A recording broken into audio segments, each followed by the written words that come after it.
Nang makita ni Mama na natapos na ako sa kindergarten pero wala pa ring girlfriend, bigla siyang nag-ayos ng 5 itinakdang kasal para sa akin. Paglaki ko raw, kailangan kong pumili ng mapapangasawa mula sa 5 anak na babae ng mayamang pamilya Su. Nang malaman ito ng 5 magkakapatid na Su, lahat sila ay tutol. Dahil sa litrato, maitim ako at mataba, isang tipikal na promdi. Walang sinuman sa kanila ang gustong mapangasawa ako. Sa sandaling iyon, 3 marangyang kotse ang huminto sa harap ng isang maliit at lumang bayan. Mula sa mga sasakyan, bumaba ang 5 magaganda at eleganteng babae. Isang napakagandang tanawin. Pagkababa pa lang, nagsimulang magreklamo ang bunso, si Suksya Oksiao. Yak! Anong klaseng lugar to? Ang dumi at ang init. Ang pang-4 na kapatid, si Suksinyan, ay nagreklamo rin. Nga! Hay, si Papa talaga, paano niya hinayaang isang taga-probinsya ang pumili sa atin bilang mapapangasawa? At kailangan pa nating personal na sunduin siya papuntang Jiangsheng. Lahat sila ay bakas ang pagkainis. Kung hindi lang sila pinilit ng kanilang amang si Sufyu, hinding-hindi sila pupunta sa ganitong lugar. Tama na yan, kumatok na kayo, sabi ng panganay na si Suwanru. Ang maganda niyang mukha ay may bahid din ng pagkainis. Lumapit si Suksya Oksiao at kumatok.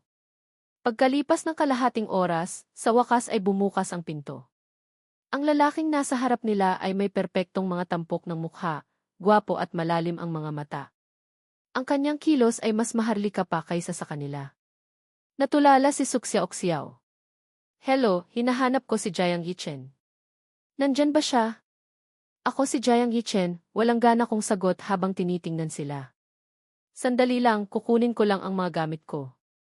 Pagtalikod ko, nagulat silang lahat. Hala! Ibang-iba siya sa litratong pinakita sa atin ni Papa. Ang ipinakita ni Sufyu sa kanila ay ang litrato ko noong teenager pa lang ako. Hindi nila inasahan na sa loob lang ng ilang taon, ganito kalaki ang ipinagbago ko.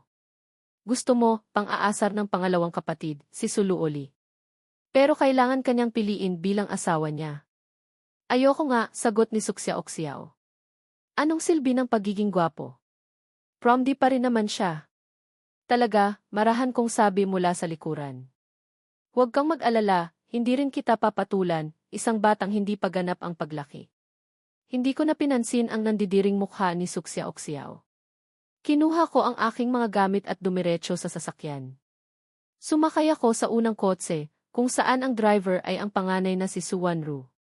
Kaming dalawa lang ang nasa loob.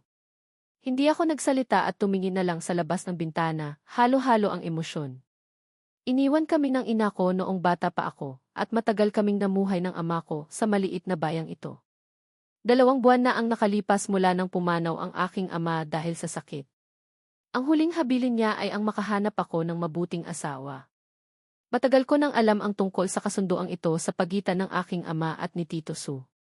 Tutol ako dito, ngunit dahil ito ang huling hiling ng aking ama, pumayag na rin akong pumunta sa bahay ng mga Su. Tahimik ang biyahe hanggang sa makarating kami sa Jiangsheng. Huminto ang sasakyan sa harap ng isang marangyang villa. Sumunod ako sa kanila papasok. Sa sofa, may isang ginang na mukhang mayaman na nakaupo. Pagdating, nagreklamo si Suksya Oksiao. Ma, nakauwi na kami. Grabe, ang pagod. Agad na inutusan ng ginang Su ang katulong na maghanda ng tsaa. Pagkatapos, tumingin siya sa akin na nasa huli. Sinuri niya ako mula ulo hanggang paa. Napansin niyang hindi ako pangit at mataba tulad ng nasa litrato, sa halip, napakagwapo ko. Ikaw si Jiang Yichen, di ba? Sabi niya nang may pang-insulto. Para lang mapakasalan ang isa sa mga anak namin, nagparetok ka pa talaga. Ang laki ng effort mo, ah. Ang kasal na ito ay itinakda ni Sufyu noon pa, at walang sinuman sa pamilya Su ang sang-ayon. Ngunit wala silang magawa laban sa desisyon ni Sufyu. Tumingin ako kay Ginang Su at mahinahong sumagot. Tita, hindi po ako nagparetok. Ngumisi si Ginang Su. Nang makita niya ang katiwala na dala-dala ang aking bagahe, agad siyang nagsalita. Liguanjia, buksan mo ang maleta at inspeksyonin. Naningkit ang mga mata ko. Tita, gamit ko po yan. Alam kong gamit mo yan kaya dapat inspeksyonin. Galing ka sa probinsya, baka may dala kang marumi o mapanganib na bagay sa bahay namin. Pagkasabi niyon, sinenyasan niya ang katiwala. Ang 5 magkakapatid ay prenteng nakaupo sa sofa, walang balak na tumulong. Nang akmang bubuksan na ng katiwala ang maleta, mabilis ko itong inagaw. Ang gamit ko, walang sinumang pwedeng gumalaw. Tumayo si Ginang Su, bakas ang galit. Tingnan mo, may dala kang ang hindi maganda. Kailangan kong makita yan ngayon. Pagkasabi niya, 4 hanggang 5 bodyguard ang lumapit. Ibinaba ng magkakapatid ang kanilang mga telepono, inaasahang matatakot ako at susuko. Ngunit nanatili akong kalmado. Nang akmang aagawin na ng mga bodyguard ang maleta ko, isang malakas na boses ang narinig mula sa pinto. Dumating na si Su Fiu. Nagmamadali siyang lumapit sa akin. Yichen, okay ka lang ba? Pasensya na, may meeting ako sa kumpanya kaya ngayon lang ako nakauwi. Umiling ako. Okay lang po, Tito Su. Humarap si Tito Su sa kanyang asawa. Ano ba nang ginagawa mo? Kababago pa lang ni Yichen dito, ganyan na ang trato mo sa kanya. Tumingin si Ginang Su sa akin nang may pagkasuklam. Ano nang ginawa ko? Gusto ko lang tingnan kung may dala siyang maruming bagay. Pagkasabi niyon, umakyat siya sa taas. Napabuntong hininga si Su Fiu. Pasensya na, Yichen. Baka may hindi lang pagkakaunawaan sa tita mo. Ipapaunawa ko sa kanya. Umiling ako bilang sagot na okay lang. Sanay na ako sa mga taong may prejudice sa akin. Narinig kong sinabi ni Su Fiu sa lahat ng nasa bahay, simula ngayon, dito natitira si Yichen. Walang sinuman sa inyo ang hindi magpapakita ng respeto sa kanya o hahayaang apihin siya. Tahimik lang ang 5 magkakapatid, nag-iisip kung bakit ganoon na lang kagusto ng kanilang ama kay Jiang Yichen. Pagkatapos ng kaunting kumustahan, dinala ako ni Su Fiu sa aking kwarto. Maluwag at maliwanag ito at kumpleto sa lahat ng kailangan. Yichen, nagustuhan mo ba ang ayos ng kwarto? Kung hindi, ipapaayos ko ulit. Salamat po, Tito. Gusto ko po. Habang tinitingnan ko siya, naging komplikado ang aking nararamdaman. Bata pa lang ako, maraming beses ko nang nakita si Su Fiu at palagi siyang mabait sa akin. Dahil dito, naalala ko ang aking yumaong ama. Nang mapansin niyang lumungkot ang aking mukha, tinapik niya ang aking balikat. Napagod ka sa biyahe. Magpahinga ka muna. Tatawagin na lang kita kapag hapunan na. Tumango ako at pumasok sa kwarto para ayusin ang aking mga gamit. Pagkatapos ng hapunan, kinausap ako ni Su Fiu sa sofa. Inabutan niya ako ng isang bank card. Yichen, heto, kunin mo. Bukas, ipapasyal ka nila sa Jiangsheng. Bilhin mo lang kung ano man ang gusto mo. Tito, salamat po sa kabutihan ninyo, pero hindi na po kailangan. Pagkasabi ko niyon, napansin ko ang iritadong mukha ni Ginang Su. Kiete. Nagpapakapure pa. Hindi ba't pera lang naman ang habol mo sa pamilya namin, sarkastiko niyang sabi. Yang Wanru, galit na sigaw ni Su Fiu sa pangalan ng kanyang asawa. Hindi ba totoo naman ang sinasabi ko? Bakit mo ako sinisigawan, sagot ni Ginang Su. Napangiwi ako. Hindi ko alam kung ano ang nagawa kong kasalanan kay Yang Wanru. Biglang tumunog ang telepono sa tabi ko. Kuya Jiang, kumita ang kumpanya ng 300 milyon ngayong quarter. Naideposito na sa account ninyo. Kumunot ang noo ko. Bakit may pumasok na namang pera? Mabilis na lumipas ang isang araw. Kinaumagahan, paggising ko, nakaalis na si Su Fiu para asikasuhin ang negosyo. Ang 5 magkakapatid ay nag-aalmusal na. Kagabi, sinabihan na sila ni Su Fiu na ipasyal ako sa Jiangsheng. Pagkaupo ko pa lang, nagsalita ang panganay na si Su Wanru sa malamig na boses. May meeting ako sa kumpanya ngayon. Hayaan mo na lang silang 4 ang mag-asikaso sa iyo. Pagkasabi niyon, umalis siya. Tumayo rin ang pangatlong kapatid na si Su Jingyao. May biglaan akong performance ngayon, kailangan ko na ring umalis. Ang natitirang 2 ay sunod-sunod ding nagbigay ng kani-kanilang dahilan at umalis. Hindi ako nagsalita at nagpatuloy na lang sa pagkain. Pagsapit ng gabi, tumunog ang telepono ko. Isang excited na boses ang narinig ko. Kuya Jiang! Kuya Jiang, nandito ka ba sa Jiangsheng? May kailangan ka ba? Malamig kong tanong. Nandito ka sa Jiangsheng pero hindi mo man lang sinabi sa akin. Bahala ka, lumabas ka ngayon at sabay tayong mag-dinner. Kung hindi, pupuntahan kita sa bahay ng mga Su. Makalipas ang kalahating oras, nagpaalam ako sa katiwala at mag-isang umalis ng villa. Matapos mag-dinner kasama si Guking Han, pinilit niya akong pumunta sa isang high-end na bar. Kuya Jeang, walang umaapi sa'yo sa pamilya Su, di ba? Pinaglaruan ko ang baso ko. Sino namang aapi sa akin? Ngumiti si Guking Han. Sa bagay. Swerte na sila kung hindi mo sila apihin, sino pa ang mang-aapi sa'yo? Sa labas, mukha siyang mabait at maginoo, pero sa totoo lang, isa siyang malaking demonyo. So, balak mo ba talagang magpakasal sa isang tagapamilya Su? Tanong ni Guking Han. Uminom ako ng alak. Hindi ko alam. Kung hindi dahil sa ama ko, hindi ako pupunta rito. Hayaan na lang natin kung anong mangyari. Nasa first floor kami ng bar at hindi namin napansin na sa second floor, may isang taong nakatingin sa amin. Ang taong iyon ay si Suwanru. Pagkatapos ng trabaho, inimbitahan siya ng kaibigan niya rito. Pagkaupo pa lang, nakita niya akong pumasok kasama ang isang babae. May bahid ng kalaliman ang tingin ni Suwanru. Napansin ng kaibigan niya ang tingin niya at sinundan ito. Wow, ang ating sutangkad, mukhang tinatamaan na. Gwapo nga siya. Gusto mo kunin ko ang contact number niya para sa'yo? Teka, di ba si Guking Han yung kasama niya? Kumunot ang noo ni Suwanru. Guking Han? Tumango ang kaibigan niyang si Song Qian. Yung misteryosong vice president ng Lancang Company. Sabi nila, misteryoso ang Lancang dahil isa itong malaking listed company, napakalakas, at ilan lang ang nakakakilala sa totoong chairman. Nitong mga nakaraang taon, si Guking Han na ang humaharap sa publiko. Pero, Wanru, mas magaling ka kaysa kay Guking Han, siguradong makukuha mo iyang gwapong iyan. Ang daldal mo, malamig na sabi ni Suwanru, at muling tumingin sa akin sa baba. May bahid ng pag-usisa ang kanyang tingin. Kakarating lang ng lalaking ito sa Jiangsheng, paano niya nakilala si Guking Han? Tahimik lang si Suwanru habang umiinom ng alak. Samantala, tumayo si Guking Han para pumunta sa banyo. Maraming babae sa paligid ang nakatingin sa akin.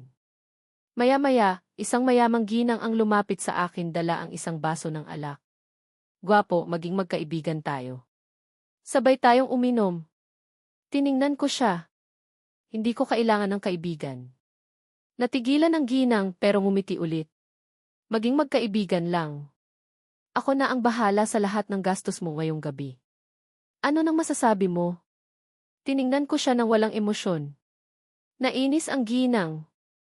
Huwag kang mayabang. Mayaman ako't makapangyarihan. Baka hindi ka na makalabas dito ng buhay. Sa itaas, pinapanood ni Suwanru ang lahat. Wanru, hindi basta-basta ang ginang na iyan. Mukhang may iba nang kukuha sa target mo, biro ni Song Qian. Kumunot ang noo ni Suwanru at tumayo, handang bumaba para tulungan ako gamit ang kanyang pagkakakilanlan. Ngunit pagtayo niya, isang di inaasahang eksena ang nangyari. Itinaas ng ginang ang kanyang kamay para sampalin ako, ngunit mabilis kong hinawakan ito. Sa itaas, hindi marinig ang boses, pero marunong magbasa ng labi si Suwanru. Bawat salita ko'y malinaw, ayaw ko ng mukha mo. Pwede bang buhay mo na lang ang kunin ko? Mayabang at arogante ang tono. Sakto namang bumalik si Guking Han mula sa banyo. Nakilala siya ng ginang at natakot. Mabilis siyang humingi ng tawad at umalis, sa takot na baka totohanin ko ang sinabi ko. Nasira ang mood ko kaya nawalan na ako ng ganang manatili. Nagpaalam ako kay Guking Han at umalis. Nag-book ako ng sasakyan sa phone at naupo sa tabi ng kalsada habang naghihintay. Nagsindi ako ng sigarilyo at tumingala sa langit. Pakiramdam ko, hindi na kasing bilog ng dati ang buwan. Biglang may isang itim na may batch ang huminto sa harap ko. Inakala kong iyon na ang sinakyan ko, kaya pinatay ko ang sigarilyo sa basurahan at binuksan ang pinto. Pagpasok ko, nakita kong may babae sa likod. Bakit ikaw yan? Napansin ko na lang na ang babae ay si Suwanru. Sakay na, malamig niyang sabi. Nag-atubili ako sandali bago umupo sa tabi niya. Hindi ko alam kung bakit, pero nang makita ko siya, bigla akong nakaramdam ng kaunting kaba. Nagkataon lang. Kasama ko mga kaibigan ko. Ikaw rin ba? Tumango lang si Suwanru. Tumingin ako sa bintana. Nasa bar din ba si Suwanru? Nakita niya ba ako kanina o nagkataon lang? Walang nagsalita hanggang sa makauwi kami. Hindi namin tinanong ang mga katanungan sa isip namin. Pagpasok namin sa bahay, narinig namin ang sarkastikong boses ni Ginang Su. Pangalawang araw pa lang sa Jiangsheng, gabi na umuwi. Sino kayang babae ang kasama? Paano makakapangasawa ng anak namin ang ganyang klaseng lalaki? Kumunot ang noo ni Su Fiu. Naniniwala siyang hindi ako ganoong tao, pero nag-alala siya sa kaligtasan ko. Akmang tatawagan na niya ako nang pumasok kami ni Su Wanru. Magkasama pala si Wanru at Yichen. Hindi nagsalita o tumanggi si Su Wanru. Ngumiti si Su Fiu. Yichen, tungkol sa kasal, napag-isipan kong hayaan kang makasama ang 5 kong anak ng paisa-isa. Pagkatapos, tingnan mo kung sino ang nababagay sa iyo at saka natin ayusin. Pwede ba iyon? Sige po, Tito Su, sagot ko. Kahit tutol si Ginang Su, alam niyang hindi mababago ang desisyon ng asawa niya. Tiningnan niya na lang ako ng masama. Kinaumagahan, ginising ako ng katok sa pinto. Binuksan ko ito ng maihalong inis dahil sa paggising. Nakita ko si Su Wanru. Mag-ayos ka na. Sasama ka sa akin sa kumpanya. Anong gagawin ko sa kumpanya? Tanong ko. Nga pala. Sinabi ni Su Fiu na makakasama ko sila ng paisa-isa. Ngayon, si Su Wanru muna. Pagkatapos ng kalahating oras, nakabihis na ako. Walang gana akong sumakay sa kotse papunta sa kumpanya niya. Biglang nagsalita ang babae sa tabi ko. Jiang Yichen, pumayag lang akong makasama ka dahil kay Papa. Pero hinding-hindi kita magugustuhan. Huwag mo nang subukang alamin kung sino ako. Tumingin ako sa kanya. Bigla akong ginanahan. Talaga? Pero sa obserbasyon ko sa mga nakaraang araw, ikaw ang pinakagusto ko. Paano na iyan? May bahid ng inis sa kanyang mga mata. Sinasabi ko sa'yo, huwag kang mag-aksaya ng panahon. Umiti lang ako at hindi na nagsalita. Pagdating sa kumpanya, sabay kaming bumaba ni Su Wanru. Lahat ng empleyadong dumadaan ay nakatingin sa amin. Sino yung gwapong kasama ni President Su? Ang gwapo. Sa tindig niya, mukhang galing din sa mayamang pamilya. Bagay na bagay sila ni President Su. Inabot ni Su Wanru ang susi sa security guard. Paghakbang ko, bigla akong natigilan. Tito Lin, masaya kong sabi. Tumingala ang guard. Xiao Chen. Anong ginagawa mo rito? Naguguluhang tumingin sa amin si Su Wanru. Umakyat ka na. Sasamahan ko si Tito Lin mag-park. Inakala ng mga bodyguard na susundan ko si Su Wanru sa buong araw, pero nagulat sila nang makita akong nakikipagkwentuhan sa guard buong umaga. Nagsimula silang pagtawanan ako. Prom di talaga. Kaya pala magkasundo sila. Siguro tagabayan din niya yung guard. Anong silbi ng pagiging gwapo kung walang modo? Hindi ko alam ang mga pinagsasabi nila. Hinintay kong matapos ang shift ni Tito Lin at sabay kaming nag-lunch. Xiao Chen, sabi ni Tito Lin, lahat ng 5 anak ni Su, kilala ko. Sa tingin ko, si Su Wanru ang pinakamagaling. Mula nang hawakan niya ang kumpanya, marami na siyang napanalunang malalaking proyekto. Seryoso at magaling siya. Pwede mo siyang unahin sa listahan mo. Uminom ako ng tubig. Nako, Tito, ayoko. Isang bundok ng yelo, ano nang iko-consider doon? Para sa akin, napakalamig ni Su Wanru. Ang mga sinabi ko kanina ay para lang inisin siya. Nagtawanan kami at nagkwentuhan tungkol sa iba pang kapatid. Pagbalik sa kumpanya, sa guardhouse pa rin ako tumambay buong hapon. Pagkatapos ng meeting, tinanong ni Su Wanru ang kanyang assistant. Nang malaman niyang nasa guardhouse pa rin ako, kumunot ang noo niya. Sinabi niya kaninang umaga na ako ang pinakagusto niya, pero buong araw siyang nasa guardhouse. Anong pakulo to? Imbestigahan mo si Tito Lin at kung ano ang relasyon nila ni Jiang Yichen. At tawagin mo si Jiang Yichen dito, utos niya. Pag-akyat ko, tiningnan ko ang opisina niya. Ano na kailangan mo? Buong araw kang nasa guardhouse. Kapag nalaman ni Papa, hindi maganda iyon. Nainis ako. Ikaw ang nagpatawag sa akin dito. Huwag kang magreklamo kung naistorbo kita. Umupo ako sa sofa. Hindi niya ako pinansin at nagpatuloy sa trabaho. Samantala, naglalaro ako ng mobile game sa sofa at naka-full volume pa. Pagkalipas ng 8 minuto, nagsimula akong sigawan ang mga kasama ko sa laro. Bakit ka ba mas magaling mag-feed kaysa sa delivery guy? Gamitin mo kamay mo, wag paa mo. Mukha kang minyon na nabubuhay ulit. Nainis si Suwanru. Ang elegante pa rin niyang manlait. Sinagot ako ng kalaro ko at nagmura ng nagmura. Sa sandaling iyon, pinagsisihan ni Suwanru na dinala niya ako sa opisina. Parang hindi ako ang pinakagusto niya, kundi ako ang pinakakinaiinisan niya. Hindi siksyaw-ksyaw pala yon. Mabuti na lang, natapos din ang laro at ang trabaho niya. Kinuha niya ang kanyang coat at niyaya akong umalis. Pagdating sa pinto, bumalik ang assistant. Mauna ka na sa parking lot, hintayin mo ako doon, sabi ni Suwanru sa akin. Sa loob ng opisina, inireport ng assistant ang resulta. President, hindi ordinaryo si Tito Lin, marami siyang bahay at office building sa sentro ng Jiangsheng. Sa madaling salita, isa siyang landlord na may bilyon-bilyong halaga ng ari-arian. Nagbo-board lang kaya nag-guard. Tungkol naman sa relasyon nila ni Eng e Jiang, hindi ko pa po natutuklasan. Napaisip si Suwanru. Jiang Yichen. Paano siya nakakilala ng ganitong tao sa Jiangsheng? At si Gu Qinghan pa kagabi. Pakiramdam niya, hindi simple si Jiang Yichen. Pero hindi na niya ito gaanong inisip. Pag-uwi sa bahay, maingay sa sala. Naroon ang 4 pang kapatid at isang lalaking kaedad ko na nakasuot ng itim na suit. Wanru, andito ka na pala. Halika, umupo ka. Kararating lang ni An Yicheng galing abroad. Ngumiti si An Yicheng at binati si Suwanru. Tipid lang ang sagot niya. Pagkatapos, tumingin sa akin si An Yicheng.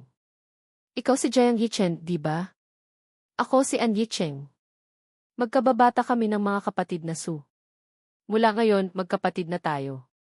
Kung bored ka sa Jiangsheng, hanapin mo lang ako. Narinig na niya kanina na gwapo ako, pero hindi niya inakalang ganito ako kagwapo. Nabasa ko agad ang nasa isip niya at tipid na sumagot, okay. Dumating din si Su Fiu. Magkaalyansa ang pamilyaan at Su kaya magalang din siya kay An Yicheng. Habang masaya silang nag-uusap, tahimik lang akong naghihintay ng hapunan. Biglang nagsalita si Ginang Su. At Cheng, noong nalaman kong uwi ka, namili ako ng maraming bagay para sa'yo. Kukunin ko lang sa taas.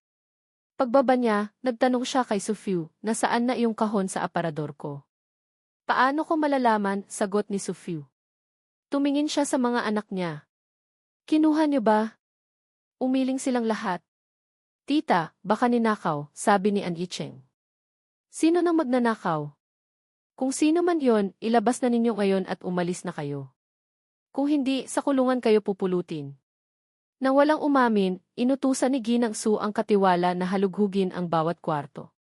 Nanonood lang ako sa cellphone ko, pero naging interesado ako. Makalipas ang 1 oras, walang nakita sa mga kwarto ng katulong. Ma'am, maliban sa mga kwarto ng katulong, kwarto na lang po ni A. Jiang ang hindi pa nahahalughog, sabi ng katiwala. Biglang nagsalita ang isang katulong. Ma'am, kahapon po, noong pinag-uusapan naming sira ang kihi, dumaan po si A. Jiang. Tapos po, nakita ko siyang lumabas mula sa kwarto ninyo. Malinaw na sinasabi niyang alam kong sira ang kihi, at pumasok ako sa kwarto ni Ginang Su. Galit na galit si Ginang Su. Jiang Yichen. Kaya pala tinanggihan mo ang card ng tito mo kahapon. Nagpapakalinis ka pero magnanakaw ka pala. Katiwala, halughugin mo ang kwarto niya. Kalokohan, pigil ni Su Fiu. Hindi ganyang tao si Yichen. Paano mo nalaman? Sa tingin mo ba kilalang kilala mo siya? Galing sa probinsya, kahit anong masamang bagay kayang gawin. At siya lang ang mag-isa sa bahay kahapon ng hapon. Okay lang po, Tito Su. Hayaan niyo silang maghalughog, kalmado kong sabi. Mula pa lang sa simula, alam kong ito ay isang patibong. Malalaman ko rin kung sino ang may pakana. Pumunta ang mga katulong sa kwarto ko. Ang pamilya Su ay nanonood pa rin. Tiningnan ko ang katulong na nag-akusa sa akin. Anong pangalan mo? Malamig kong tanong.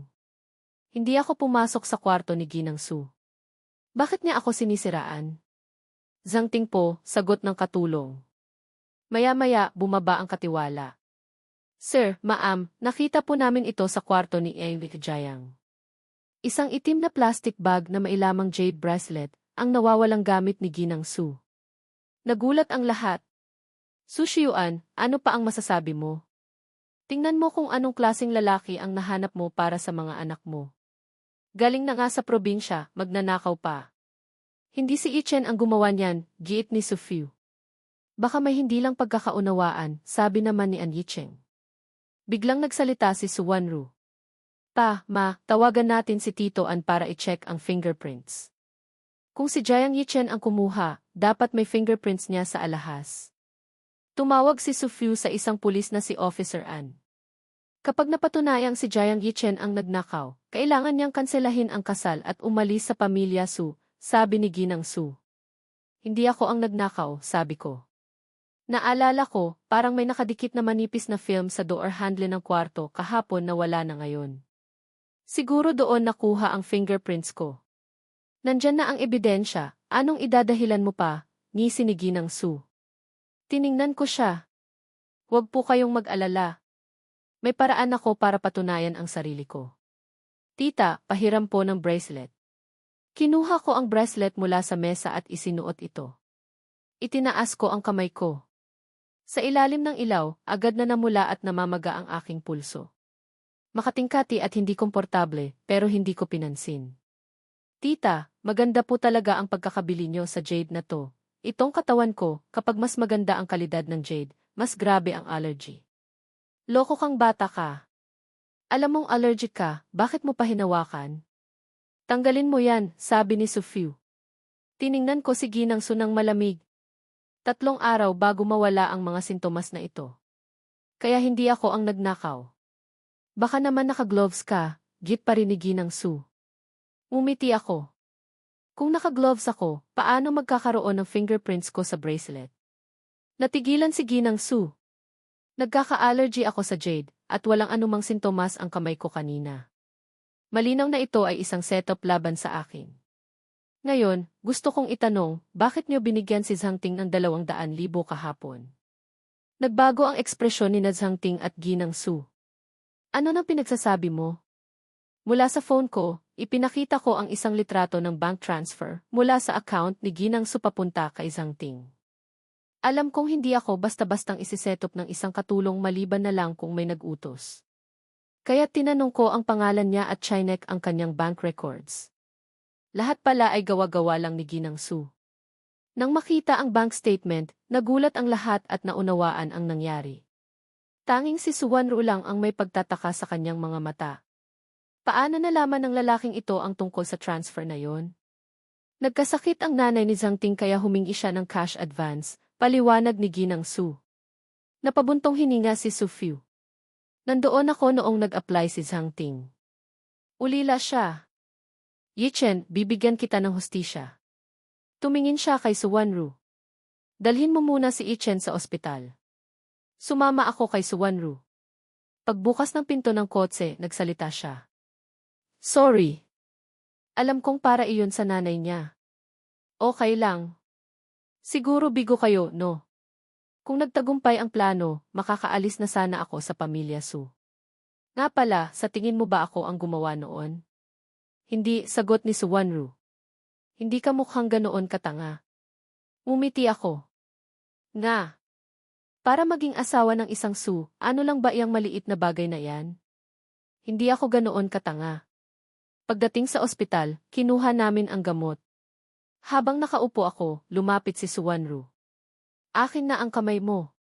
Inabot ko ito at pinahiran niya ng gamot. Masakit ba? Malamig at may kaunting hapdi. Medyo, sagot ko. Su Wanru, mukha ka lang masungit pero maalaga ka pala. Parang lalo kitang nagugustuhan. Namula siya.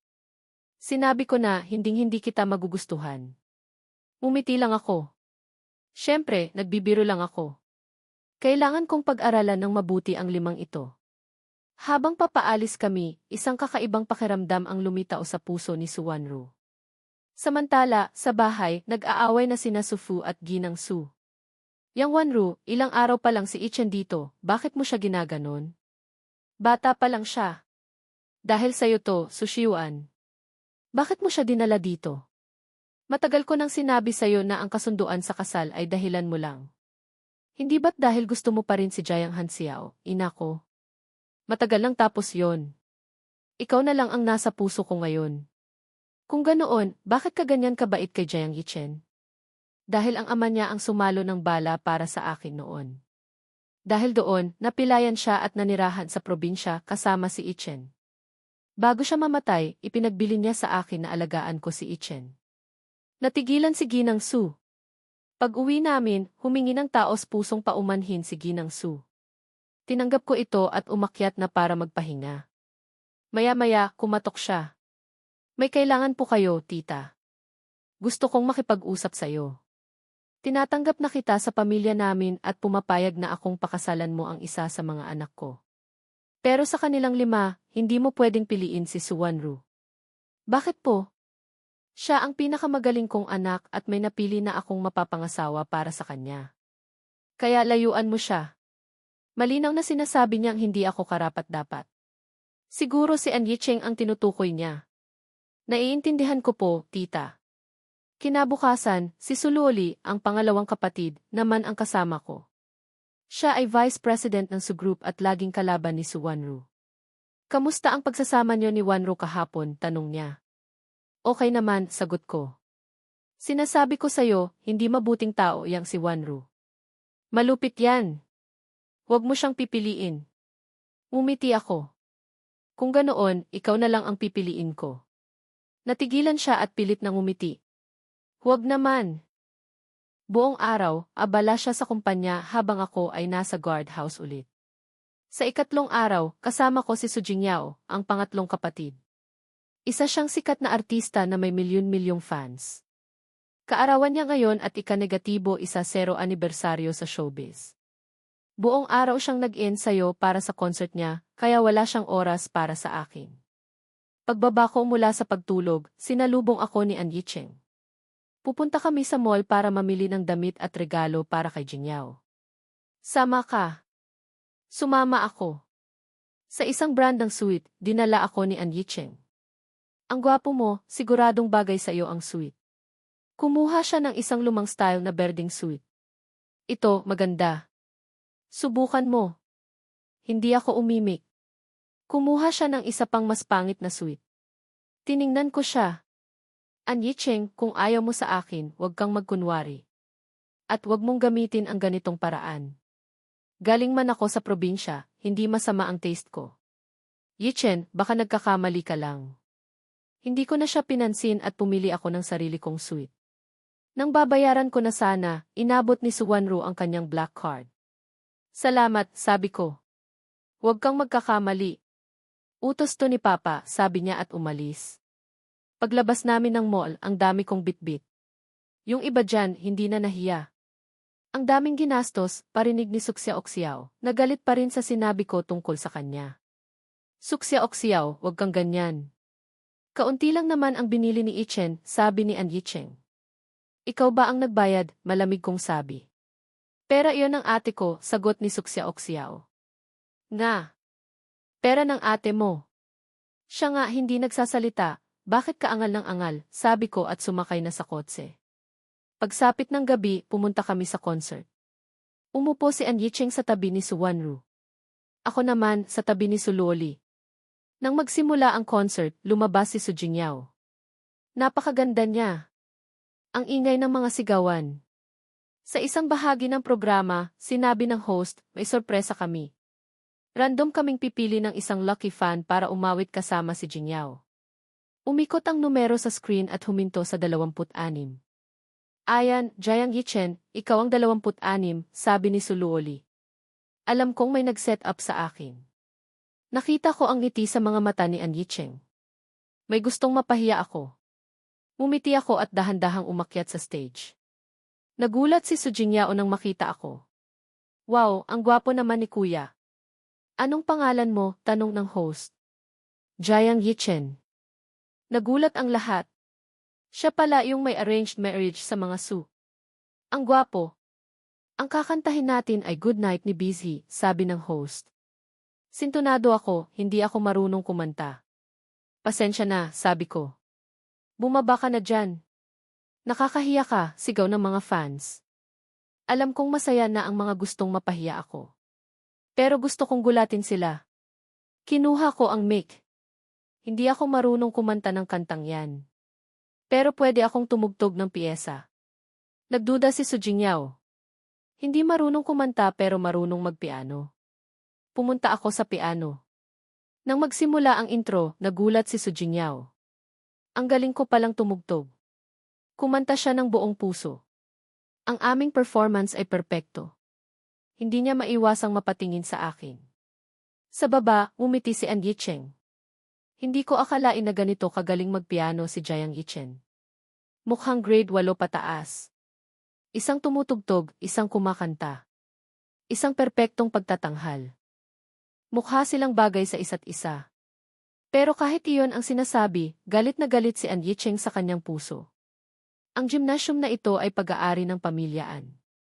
Madali lang para sa kanya na manipulahin ang proseso ng pagpili ng kalahok. Gusto niya akong ipahiya sa entablado. Pero hindi niya inaasahan na pagkarinig ni Suwanru sa mga salitang iyon. Muli siyang tumingin sa akin sa entablado. Sa ilalim ng ilaw. Mukha akong misteryoso at nakakabighani. Na para bang gusto ng mga taong alamin ang tungkol sa akin. Pero ewan ko kung bakit. Kapag kasama ko si Su Jingyao sa entablado, parang hindi magandang tingnan. Bagay ba kami? Hindi. Nang matapos ang kanta, umalingaw-ngaw ang palakpakan mula sa mga manonood. Pagbaba ko sa entablado, pumunta ako sa banyo. Paglabas ko, nakita ko sa may pinto ang isang babaeng nakasuot ng itim na bestida. Nakamask siya kaya hindi ko makita ang mukha niya. Pero ang tindig niya ay elegante at marangal. Ikaw si Jiang Yichen, di ba? Nagustuhan ko ang pagtugtog mo kanina. Para sa'yo. Inabot sa akin ng babae ang isang magandang baukwet ng tulip na maingat na binalot. Medyo natigilan ako. Habang inaabot ang bulaklak, naguguluhan kong tinanong, kilala mo ako? Umiling ang babae at sinabing hindi. Nagustuhan ko lang talaga ang pagtugtog mo. Aalis na ako. Paalam. Pagkasabi nito, tumalikod ang babae at umalis. Ang mga mata niya ay puno ng kalungkutang hindi maitago. Napatulala ako sa kinatatayuan ko. Tinitingnan ang baukwet sa aking kamay. May kakaibang pamilyar na pakiramdam ang lumitaw sa puso ko. Pagkatapos ng 2 oras, natapos ang concert. Umalis ako kasama ang 5 miyembro ng pamilya Su at si An Yicheng. Naghanda ng hapunan sina Su Fu at Sumu sa bahay. Para ipagdiwang ang kaarawan ng kanilang anak. Pagkatapos hipan ang mga kandila. Inilabas na ng lahat ang kanilang mga regalo. Hindi rin ako nagmamadali. Inilabas ko ang regalong inihanda ko. Isa-isang tinanggap ni Su Jingyao ang mga regalo at binuksan ang mga ito. Mayroong titulo ng mansyon, mga alahas na kwintas, yate, at iba pang mamahaling bagay. Nang turn ko na, isang hindi gaanong kalakihang kahon ang inabot ko. Alam ng lahat na wala akong binili ngayong araw. Iniisip nilang lahat na marahil ay kumuha lang ako ng kung ano-anong bagay. Para lang masabing may regalo kay Su Jingyao. Walang ganang binuksan ni Su Jingyao ang kahon at sa isang iglap natulala siya. Iyon ay isang mikropono mula sa isang sikat na brand. At iisa lang ang ganito sa buong mundo. Ang mikroponong ito ay naisama na dati sa isang auction. At binili ng isang misteryosong tao sa halagang 1 milyon. Hindi nakadalo si Su Jingyao sa auction na iyon. Pero matagal na niyang pinapangarap ang mikroponong ito. Sinubukan niya ang iba't ibang paraan para bilhin ito sa mas mataas na presyo.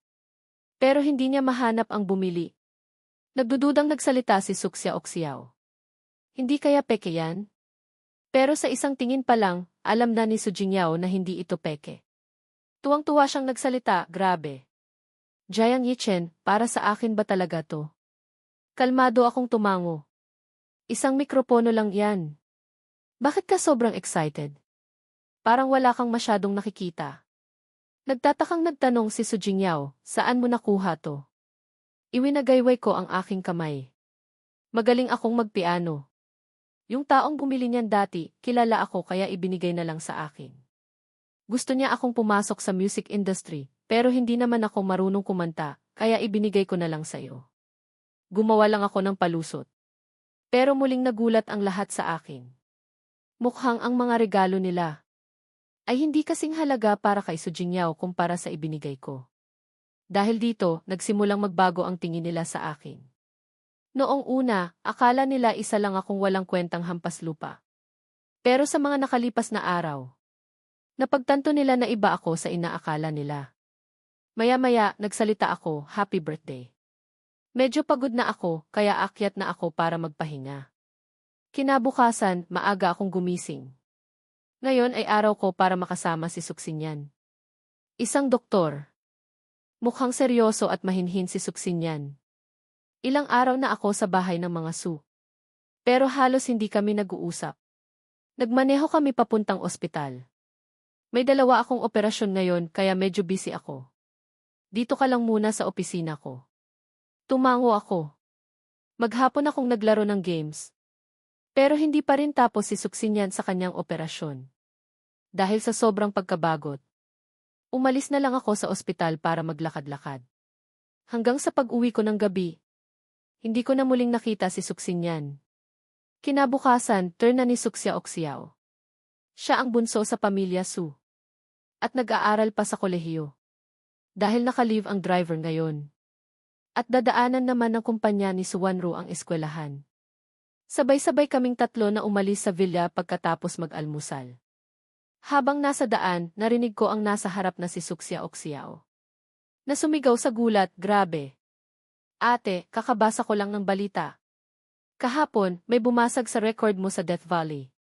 Ang Death Valley ay isang sikat na karerahan. Ang pinakamabilis na record ay itinakda ni Suwanro 1 taon na ang nakalipas, 5 minuto at 32 segundo. Labis ang paghanga ni Suksya-Oksiao sa kanyang ate. At ngayon, may nakabasag ng record na iyon. Narinig ito ni Suwanro at bahagyang tinaas ang kanyang kilay. Nagpatuloy si Suksya-Oksiao, "Ate, lalaki raw. Sayang, naka-helmet kaya hindi makita ang itsura." Medyo inaantok pa ako. Sa harap ko, patuloy sa kadaldalan si Suksya-Oksiao. Sinusubukang alamin kung sino ang lalaking iyon. Pero kahit anong hanap niya, wala siyang makitang impormasyon. Malapit na kami sa eskwelahan nang biglang bumaling sa akin si Suksya-Oksiao. "Hoy, probinsyano, may gusto ka ba sa pangatlo naming ate? Fan ka ba niya?" Tieke. Napairap na lang ako sa kawalan ng interes. Ayokong makipagtalo sa isang hangal. Walang ganang bumaba ako ng sasakyan. Gayunpaman, nang marinig ito ni Suwanro, bahagyang humigpit ang pagkakahawak niya sa manibela. Pagbaba ni Suksya-Oksiao, kumaway siya. "Ate, alis na ako." "Nga pala, pakiimbestiga naman kung sino yung lalaking yun, ha?" Sa sandaling ito, ang mahilig sa karera na si Suksya-Oksiao ay may bago ng idolo. Siguradong gwapo at astig na kuya yun. Ang cool niya. Hindi siya pinansin ni Suwanro. Sa halip, nagbilin ito, "Protektahan mo si Jayang Yichen." Sino namang mang-aapi dyan? Nakangusong umalis si Suksya-Oksiao nang hindi lumilingon. Saan man ako magpunta, pakiramdam ko ay may nakatingin sa akin. Dahil ako ang napiling golden catch ng pamilya Su. Natural lang na ako ang sentro ng atensyon saan man ako magpunta. Pagkatapos ng isang klase, tumayo ako para pumunta sa banyo. Paglabas ko, may humarang sa akin. Ilang lalaking estudyante na nakauniporme. Ang humarang sa daan ko. Ang leader nila, isang lalaking may berdeng buhok, ay tiningnan ako mula ulo hanggang paa. At may masamang balak na nagsalita, "May gusto ka kay Suksya-Oksiao?" Umiling ako. "Wala." Tinuro ako ng lalaking may berdeng buhok. "Jayang Yichen, si Suksya-Oksiao ang campus belle ng eskwelahan namin. Tumingin ka nga sa salamin, bagay ba kayo?" Naiinis ako. Hindi ba nila naiintindihan ang sinasabi ko? Sinabi ko nang wala akong gusto. Alam ba ni Suksya-Oksiao na nage-exist ka? Ano ka ba naman? Bagay ka ba? Nang marinig ito, nagdilim ang mukha ng lalaking may berdeng buhok. At pagkatapos ay ngumisi ng malamig. "Kailangan ka naming turuan ng leksyon ngayon. Naglalakas loob kang manligaw sa campus belle namin." Nalaman ni Suksya-Oksiao na si Jayang Yichen ay hinarang sa banyo. Naalala niya ang bili ng kanyang ama. Kaya napilitan siyang pumunta. Pero pagdating niya sa banyo, natigilan siya. Nakita niya ang ilang lalaki. Napasa-pasa at namamaga ang mga mukha na tumatakbo palabas ng banyo. Napangiwi si Suksya-Oksyaw. Ang grupo ng lalaking may berdeng buhok ay mga siga sa eskwelahan. Dahil sa yaman ng kanilang pamilya at sa kaalaman sa taekwondo. Mahilig silang mang-api. Nakita niya akong dahan-dahang lumabas. Walang kahit isang galos. Nang makita ang gulat na ekspresyon ni Suksya-Oksyaw. Sabi ko, gusto nila akong bugbugin kaya binugbog ko sila. Hindi ko akalain na ang isang tulad mo ay maraming manliligaw. Hindi lang sila bobo, pangit pa ang taste. Nainis si Suksya-Oksyaw. Sana hindi na lang niya pinakialaman ang buwisit na lalaking ito, si Jiang Yichen. Hanggang hapon, wala nang gumulo sa akin. Ang huling klase ay USC. Nakaupo ako sa field. Pinapanood ang mga babaeng naglalaro ng badminton. Maya-maya, biglang sumakit ang tiyan ko. Hawak-hawak ang tiyan, dali-dali akong tumayo. At tumakbo papunta sa pampublikong banyo ng eskwelahan. Sa kabilang banda, tapos na sa trabaho si Suwanru. Pumasok ang kanyang assistant sa opisina. Ma'am, naimbestigahan na po namin. Ang bumasag sa record ninyo kagabi sa Death Valley ay si Emil Jiang. Tumingin si Suwanru. Sino sabi mo? Ang laging kalmadong si Suwanru. Na hindi natitinag sa anumang sitwasyon. Ay labis na nagulat. Si Jiang Yichen pala? Hindi ba't kasama niya si Suksinyan kahapon? Ang resulta na ito ay talagang hindi inaasahan. Ang lalaking ito, si Jiang Yichen, ay talagang interesante. Isang ngiti ang sumilay sa mukha ni Suwanru. Biglang, tumunog ang telepono sa kanyang mesa. 8. Masama to. Nawawala si Jiang Yichen. Nalaman lang ni Suksya-Oksyaw na nawawala si Jiang Yichen pagkatapos ng EF class. Hindi niya sinasagot ang telepono. Tinanong niya ang mga kasambahay sa villa, pero sinabi nilang hindi pa umuuwi si Jiang Yichen. Nang marinig ito, nagbago ang ekspresyon ni Suwanru sa kabilang linya. Suksya-Oksyaw, mag-report ka sa pulis. Ako na ang bahala sa iba pa. Pagkasabi nito, agad na nagmaneho si Suwanru papunta sa eskwelahan. Kinuha niya ang key footage ng eskwelahan at ng gate. Sa wakas, sa footage ng 5C. Nakita niya ang anino ko. Naglalakad ako papunta sa pampublikong banyo. Sa likod ko, hindi kalayuan, ay may sumusunod na aninong nakasuot ng asul. Ibig sabihin, ang huling lugar kung saan ako nawala ay sa pampublikong banyo. Naging seryoso ang tingin ni Suwanru. At agad na dinala ang mga tao niya papunta sa lugar na iyon.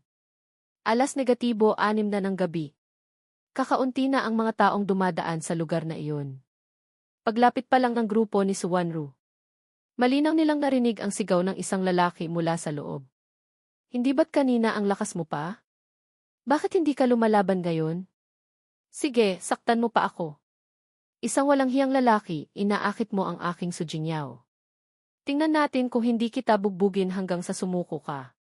Nang marinig ni Suwanru ang pangalan ni Sujinyaw, nakumpirma niyang ang lalaki sa loob ay malamang na isang sasaing fan ni Sujinyaw. Pumasok siya agad. Nakatanggap ng utos ang bodyguard at sinipa ang pinto. Biglang tumigil ang tawa ng lalaki. Nang makita si Suwanru sa pinto, iritadong sinabi niya, "Sino ka? Bakit ka nang istorbo sa kasiyahan ko?" Tiningnan siya ni Suwanru, ang kanyang tingin ay may bigat at otoridad. Ang taong proprotektahan ng pamilya Su, kaya mong galawin? Nang makita ang babaeng may kakaibang karisma sa harap niya, biglang nanginginig na nagsalita ang mga kasama nito. Parang siya si Suwanru, ang panganay na anak ng pamilya Su. Sinumang nakapanood ng balita ay makikilala agad. Ang babaeng madalas magsalita sa media. Sa likod niya ay may mga bodyguard. Bawat isa ay matipuno at malakas. Kung ikukumpara, ang dalawang kasama ng lalaki ay parang mga sisiw na walang kalaban-laban. Tinaas ni Suwanru ang kanyang kamay. Agad na naintindihan ng kanyang assistant. At mabilis na sinupil ang tatlo. Ang lalaking kanina pa ay galit na galit. Nang makita ang ganitong eksena, ay agad na natakot. Dahil sa bugso ng damdamin, kinidnap niya si Jiang Yichen. Pero hindi niya inasahan na hindi niya kayang harapin ang kahihinatnan nito. Miss Su, pasensya na po. Bugso lang po ng damdamin. Malamig ang boses ni Su Wanru. Walang mababakas na emosyon. Hintayin mong harapin ang batas. Nang marinig ito, lumuhod sa sahig ang mga kasama. Kasalanan po namin. Hindi po namin nakilala si Enlil Jiang. Pakiusap, Miss Su, patawarin niyo po kami. Hindi pinansin ni Su Wanru ang kanilang pagmamakaawa. Dumating ang tunog ng sirena ng pulis. Ang tatlo ay napaupo na lang sa sahig. Namumutla na parang patay.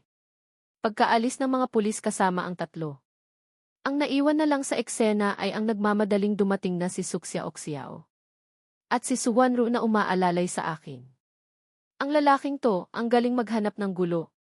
Sigurado akong sinasadya niya to para hindi tayo maging mapayapa. Naiisip pa lang ni Suksya Oxiao ang sermon ng kanyang tiyuhin pag-uwi. Sumasama na ang loob niya.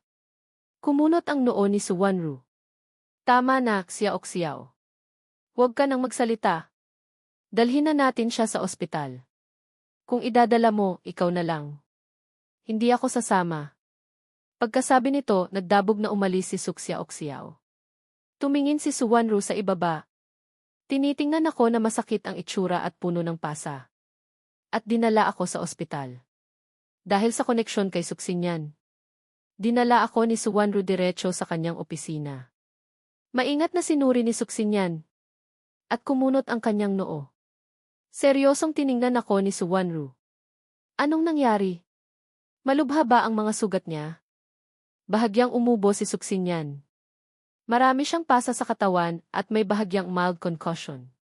Pero nagtatae siya at medyo dehydrated, kaya sobrang sakit ng nararamdaman niya. Nang marinig ang salitang nagtatae, namula ang tenga ni Su Wanru sa hiya. Sige, may isa pa akong operasyon. Dito ka na muna at samahan mo siya. Mamaya, pakiasikaso ang pagpapa-admit sa kanya. Matatagalan bago gumaling ang mga sugat niya. Lumabas ng pinto si Suksinyan. Biglang naging tahimik ang kwarto. Dahan-dahan kong iminulat ang aking mga mata. Hawak ang tiyan kong kumikirot pa rin. Tubig, gusto kong uminom ng tubig, mahina kong sabi. Nagtimpla si Su Wanru ng maligamam na tubig at inabot sa akin. Nang makita ang pawis sa noo ko, kumuha siya ng tissue at inabot sa akin. Nakangiti akong tumingin sa kanya at nagsabi, salamat. Gaya ng inaasahan ko sa taong gusto ko, maalaga. Kahit na hindi ko na maidiretso ang likod ko sa sakit. Hindi ko pa rin mapigilang biruin siya. Nang marinig ito, kumunot ang noo ni Su Wanru. Enlil Jiang, sana huwag ka nang magbiro ng ganyan. Malinaw ko nang sinabi ang posisyon ko dati. Napanguso ako. Bakit ang seryoso mo? Ang boring mo naman. Pagkasabi nito, yumuko ako para uminom ng tubig. Biglang tumayo si Su Wanru. May emergency meeting ako. Mamaya, aasikasuhin ko ang papeles mo sa ospital. Magpahinga ka ng mabuti. CJ. Pagkaalis ni Su Wanru, tumunog ang telepono ko. Narinig ko ang boses ni Gu Qinghan. Puno ng pagkabalisa at pag-aalala. Bro, okay ka lang ba? Nabalitaan kong na-ospital ka. Nagulat ako. Paano mo nalaman? Hindi mo ba nakikita sa social media? Kinidnap ka ng sasaing fan ni Su Jingyao, tapos ni-rescue ka ni Su Wanru at personal ka pang dinala sa ospital. Nakunan kayo ng paparazzi. Ngayon, kumakalat sa internet ang tungkol sa inyo ni Su Wanru. Binuksan ko ang phone ko at tama nga. Ang top 3 trending topics ay tungkol sa balitang ito. Ang panganay na anak ng pamilya Su, maalaga sa kanyang fiance na si Jiang Yichen, may namumuong pag-ibig. Kumunot ang noo ko. Maghanap ka ng paraan para tanggalin yung trending topic na yan, sabi ko. Sa ngayon, ikaw muna ang bahala sa kumpanya. Kung may problema, tawagan mo lang ako. CJ, bro. Naintindihan ko. Galit na sinabi ni Gu Qinghan sa kabilang linya, nga pala, inasikaso ko na yung sasaing fan.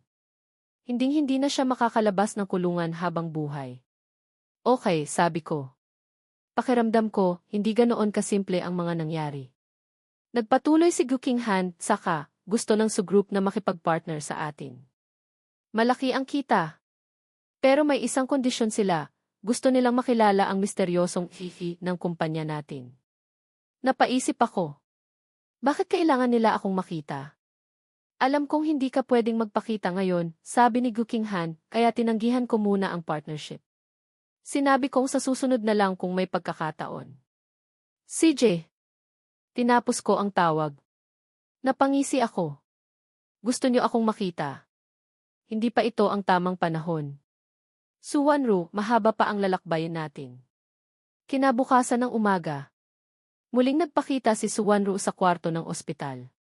Nakangiti kong binalatan ang kalahati ng orange. Ang isang workaholic na tulad ni Miss Su, tinalikuran pa ang trabaho para bisitahin ako. Sobrang nakakataba naman ng puso. Matamis ang prutas. Gusto mo? Sabi ko habang inaabot ang isang saging. Huwag kang mag-isip ng iba. Si Papa ang nagsabi sa akin na alagaan ka. Hindi pinansin ni Suwanru ang kamay kong nakaabot. Tiningnan niya ako. May gusto akong itanong. Nag-isip sandali si Suwanru. Pero hindi niya mapigilang itanong. Nabasag mo ang record sa Death Valley. Paano ka, nagaling lang sa isang maliit na bayan, nagkaroon ng pagkakataong magkarera? Pagkasabi nito, tinitigan niya ako ng mariin. Ang lalaking ito ay masyadong misteryoso. Malinaw na ordinaryo lang ang pinagmulan niya. Pero ang mga ginagawa niya ay kahanga-hanga. Natawa ako. Isang bagay lang yan para pampalipas oras. Bakit masyadong big deal para sa'yo, Miss Su? Tumingin si Suwanru. Sa kanyang kalmadong itsura. Ang isipan niya ay unti-unting lumawak. Una, may koneksyon siya kay Gukinghan. Kilala niya si Lin Shu na may mataas na katayuan. Magaling siyang tumugtog ng piano. At ngayon, nabasag pa niya ang record na itinakda niya sa Death Valley. Na walang sinuman ang nakabasag. Ang ordinaryong lalaking ito mula sa isang maliit na bayan. Ay hindi talaga ordinaryo. Jiang Yichen, sana wala kang masamang balak. Parang babala ang sinabi ni Suwanru. Pero ang puso niya ay bahagyang natitinag sa bawat pangyayari. Biglang, may kumatok sa pinto na pumutol sa pag-iisip ni Suwanru. Kumatok si An Yichen. At pumasok. Nang makitang mag-isa sina Suwanru at Jiang Yichen. Halos mabaliw siya sa selos. May pag-aalalang ekspresyon sa kanyang mukha. Lumapit siya at hinawakan ang kamay ko. Bakit ang putla mo? Malubha ba ang sugat mo? Mahigpit ang pagkakahawak niya. Napangisi ako at sinulyapan si Suwanru sa tabi ko. Agad kong naintindihan. Ang possessiveness ng lalaking ito ay nakakatakot. Okay lang ako. At saka, Ginmithian, hindi mo kailangang hawakan ng mahigpit. Baka isipin ng iba na galit ka sa akin. Inalis ko ang kamay ko.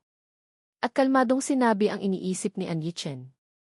Agad na nagbago ang kulay ng mukha ni An Yichen. Pero nagpanggap siyang nakangiti.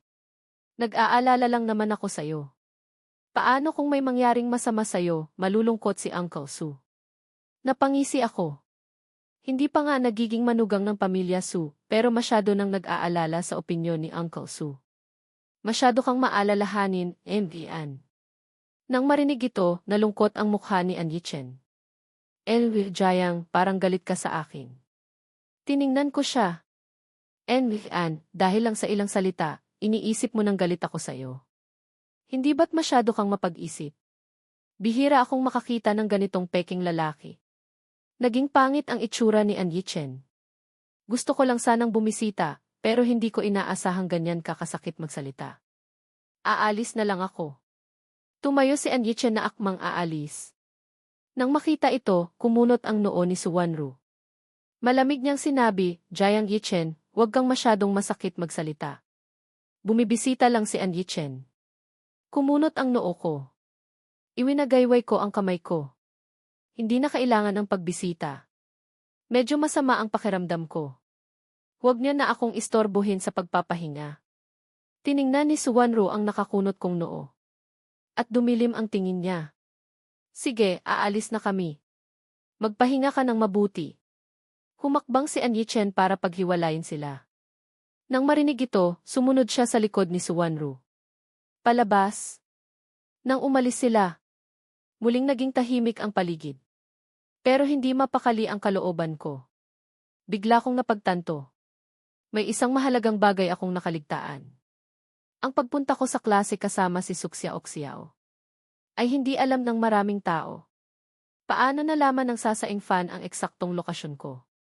At nagawang tiempuhan ang pagpunta ko sa banyo para kidnapin ako. Isang matapang na ideya ang pumasok sa isip ko. Tumawag ako. At pinakiusapan ang mga pulis na tanungin ang sasaing fan na iyon. Maya-maya, nakita ko sa phone ko ang pangalang Mi Anyichen. Naging malamig ang tingin ko. Ang nasa likod pala nito ay si Anyichen. Paulit-ulit. Anyichen. Magtutuos tayo. Ilang araw ang lumipas. Biglang nagkaroon ng krisis sa pananalapi ang kumpanya ng mga an. Ilang matataas na opisyal ng kumpanya ang nagsimulang magbenta ng kanilang mga shares. Walang magawa ang pamilyaan. Kaya humiram sila ng 2 bilyon sa pamilya Su para iligtas ang kumpanya. Dahil sa pagnanais ni Sumu na maging manugang si Anyichen. Pinakiusapan niya si Suwanru na tumulong. Naayos din ang sitwasyon. Dahil sa problema sa kanilang pamilya. Wala nang oras si Anyichen na pumunta sa ospital. At magpanggap. Nakakuha ako ng katahimikan. Isang araw. Gaya ng dati, dumating si Suksinyan para suriin ang aking kalusugan. Pagkatapos ng pagsusuri, tinanggal niya ang kanyang stethoscope. Nakangiti siya. Mabilis kang gumagaling. Pwede ka nang lumabas ng ospital ngayon. Kalmado akong sumagot. Alam ko. Nagpatuloy si Suksinyan, hindi ba darating ang ate ko para bisitahin ka ngayon? Dahil sa problema ng pamilyaan. Wala nang oras si Suwanru para bisitahin ako. Hindi ko rin naman siya inaasahan. Kumakain ako ng almusal. Nang may kaswal at natural na tono. Kung bibisitahin niya ako o hindi, desisyon niya yun. Mali ang tinatanong mo. Hindi inaasahan ni Suksinyan ang sagot ko. Bahagya siyang ngumiti. Sa halip, nagtanong siya, pinapasama ka ni Papa sa aming 5. Sino ang pinakanagustuhan mo? Tinaas ko ang kilay ko. Sino ang gusto mong sabihin ko? Ngumiti si Suksinyan. Kung ganoon, hindi ko na itatanong. Dahil hindi naman ako interesado kay Emil Jayang. Pagkasabi nito, tumalikod at umalis si Suksinyan. Hapon na, pero hindi pa rin nagpakita si Suwanru. Ako na mismo ang nag-asikaso ng aking discharge papers.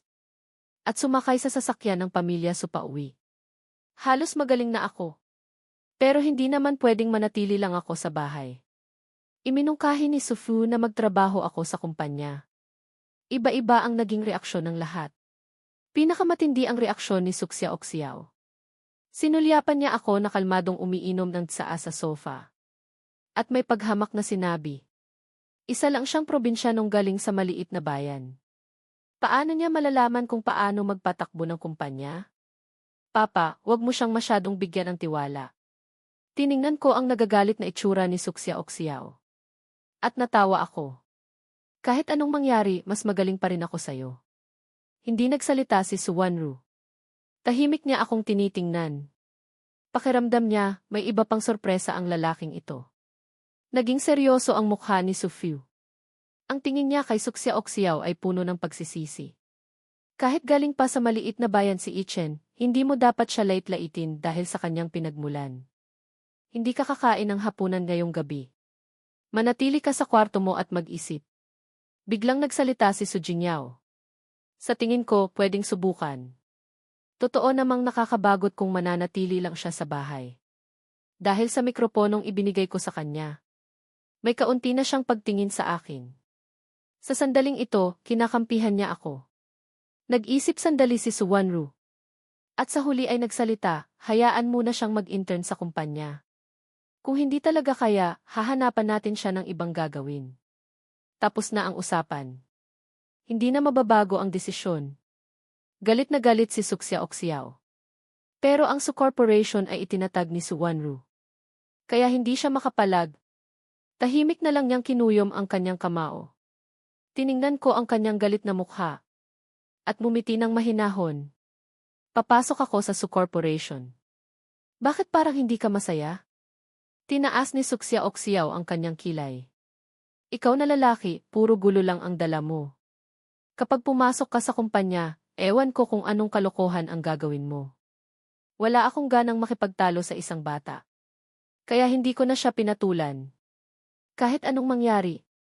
Sigurado nang papasok ako sa kumpanya.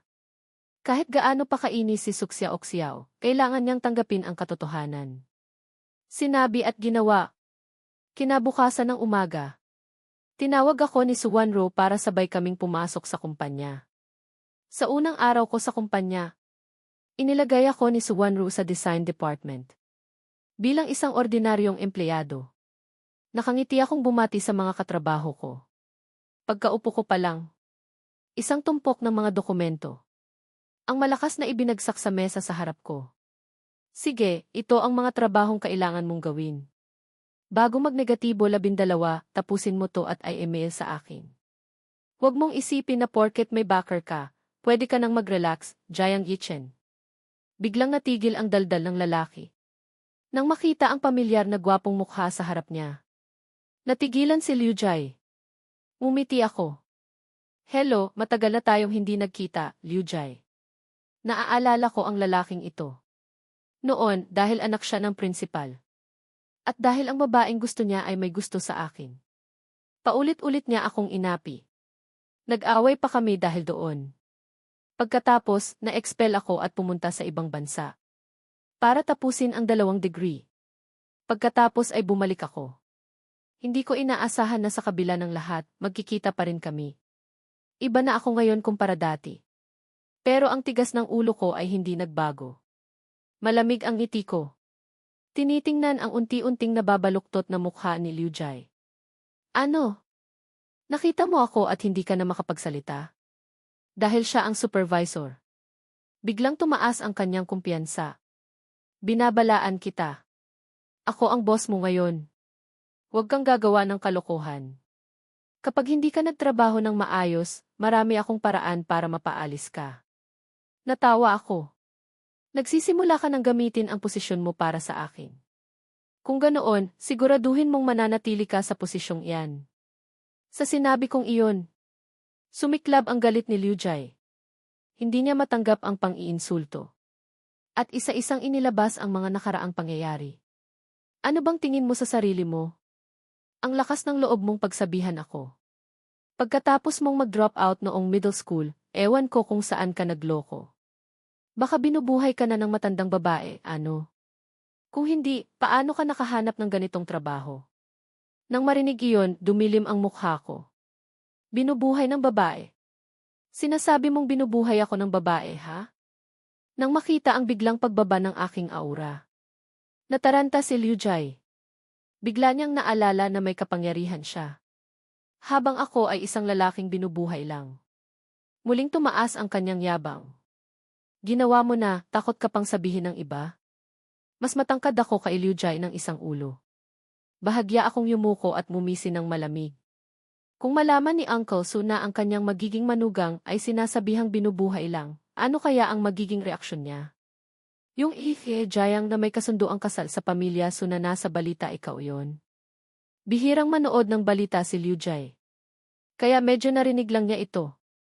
Hindi niya inaasahan na ang may kasunduang kasal sa pamilya Su ay ang taong minamaliit niya mula pagkabata, si Jayang Yichen. Nang maisip ang kapangyarihan ng pamilya Su, kinilabutan siya. Ayoko nang makipagtalo sa dating kaklasing ito. Hindi ko na siya tiningnan. Mabutit alam mo. Nakakaistorbo ka sa trabaho ko, Supervisor Liu. Ang huling salita ko ay parang huling suntok kay Liu Jai. Namula sa galit ang mukha ni Liu Jai. Nagbukas siya ng bibig. Pero walang salitang lumabas. Tumayo siya ng tuwid. At may galit na sinabi, kahit may kasunduan ka pa sa pamilya Su at may backer ka, sinasabi ko sa'yo, sa kumpanyang ito, ang mga taong walang kakayahan ay aalisin din. Wala akong pakialam. Nakangiti kong sinabi, tingnan natin. Galit na tiningnan ako ni Liu Jai. At umalis na puno ng puot.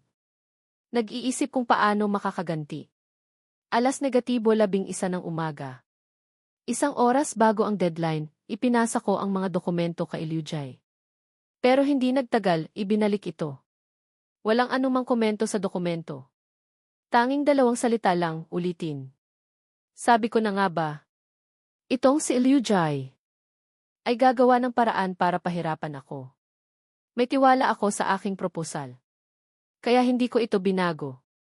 Ipinasa ko ulit. Walang duda. Ibinalik ulit ang proposal. Wala na akong ganang makipag-ugnayan sa kanya. Dinala ko ang proposal at dumiretso sa opisina ng presidente. Nagtatrabaho si Suwanru. Nang makita niya akong pumasok, kalmado siyang nagtanong, anong kailangan mo? Inilagay ko ang proposal sa kanyang mesa. Ngumiti ako.